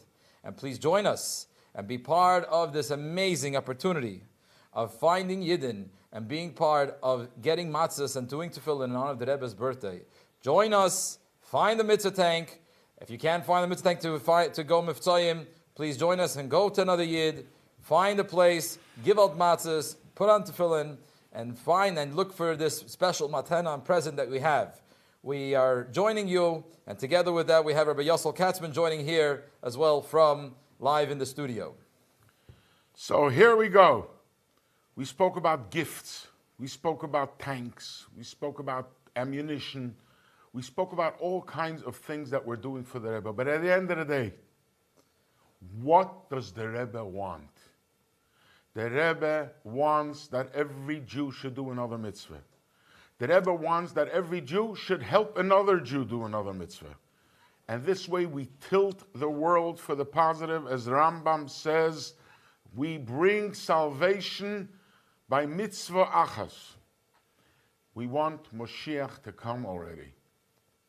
How do we do it? Let me share just a little anecdote. It just happened to me last week. We're speaking about onemitzvah.org. We're speaking about going to Chabad.org, and they will be able to help you and assist you. You should be able to do your share. Like every Lubavitcher, like every Shliach, in the last few weeks, I'm going around all over to meet my acquaintances, to give them matzah. I went to a lawyer's office. I brought matzah. I have a few lawyers there that I know, and I bring a matzah. And I have my tefillin with me to put on tefillin, to use this opportunity. And I meet Anthony. Anthony, I never met him. And I'm giving the matzah for all the lawyers, and then I turn to Anthony, and what about you? Are you Jewish? He says, no, but my mother is. I said, okay, well then you are. And he was like shocked, but he was like pleasantly surprised. He was happy. So I asked him, would you like matzah? He says, of course. I understood if his mother is not Jewish, he knows nothing about tefillin. So I asked him, would you like to put on tefillin? What is tefillin? I said, did you ever have a bar mitzvah? He said, no. Hey, let's do a bar mitzvah right now. It just ignited this spark, this neshama in him. He says, okay, let's do it. We put on tefillin for the first time in his life. We made a bar mitzvah. We took pictures, of course. And I gave him a little gift. I had a leather yarmulke in my pocket. I told him, okay, this is my gift to you, your bar mitzvah gift. So you had a full bar mitzvah. And then I asked him, did you ever have a Seder? So he kind of, in his memory, he remembers going to a Seder once. I said, how about going to a Seder this year? Where do you live? I live in Staten Island. Staten Island. I have a brother in Staten Island. I have a son in Staten Island. It turns out he lives next door to my son. And he will hopefully be joining us for the Seder. I'll be there as well. Anthony, just by bringing him matzah, he had a bar mitzvah, he's going to have a Seder, and he's a new-found Jew. When you go out, you do one thing. You know the satisfaction that I have? Forget about it. I'm not doing it because of the satisfaction, because really, what benefit do I have from it? I know I got another Jew. I'll tell you the funniest part. When I'm done, he sticks his hand into the pocket and takes out a bill, a large bill, and wants to give it to me. I said, Anthony, I didn't come to raise funds. He says, yeah, but I want to do another mitzvah. So one mitzvah leads to another mitzvah, and all the mitzvahs will help us bring Mashiach. And this is the biggest gift we can bring to the Rebbe. This is what the Rebbe wants from us. So here we had this parade. This parade is going to bring tens of thousands of mitzvahs. So thank you to all, the entire team, the production, the guys who organize the trucks and the logistics, and those who contribute. You are all part of one team, and we are all causing all those mitzvahs to happen. OneMitzvah.org, Chabad.org, get in touch, do something. And this year we should have the schus to be able to celebrate Pesach in Yerushalayim with Moshiach, and we will bring the Korban Pesach, and we will have peace all over the world, and we have reached the ultimate goal of making the world a dwelling place for Hashem. Good Yom Tov, happy birthday to all. At the end of the day, we are the Rebbe's arms and legs. So it's happy birthday, not only to the Rebbe as a head, but to us all. Happy birthday, Chassidim.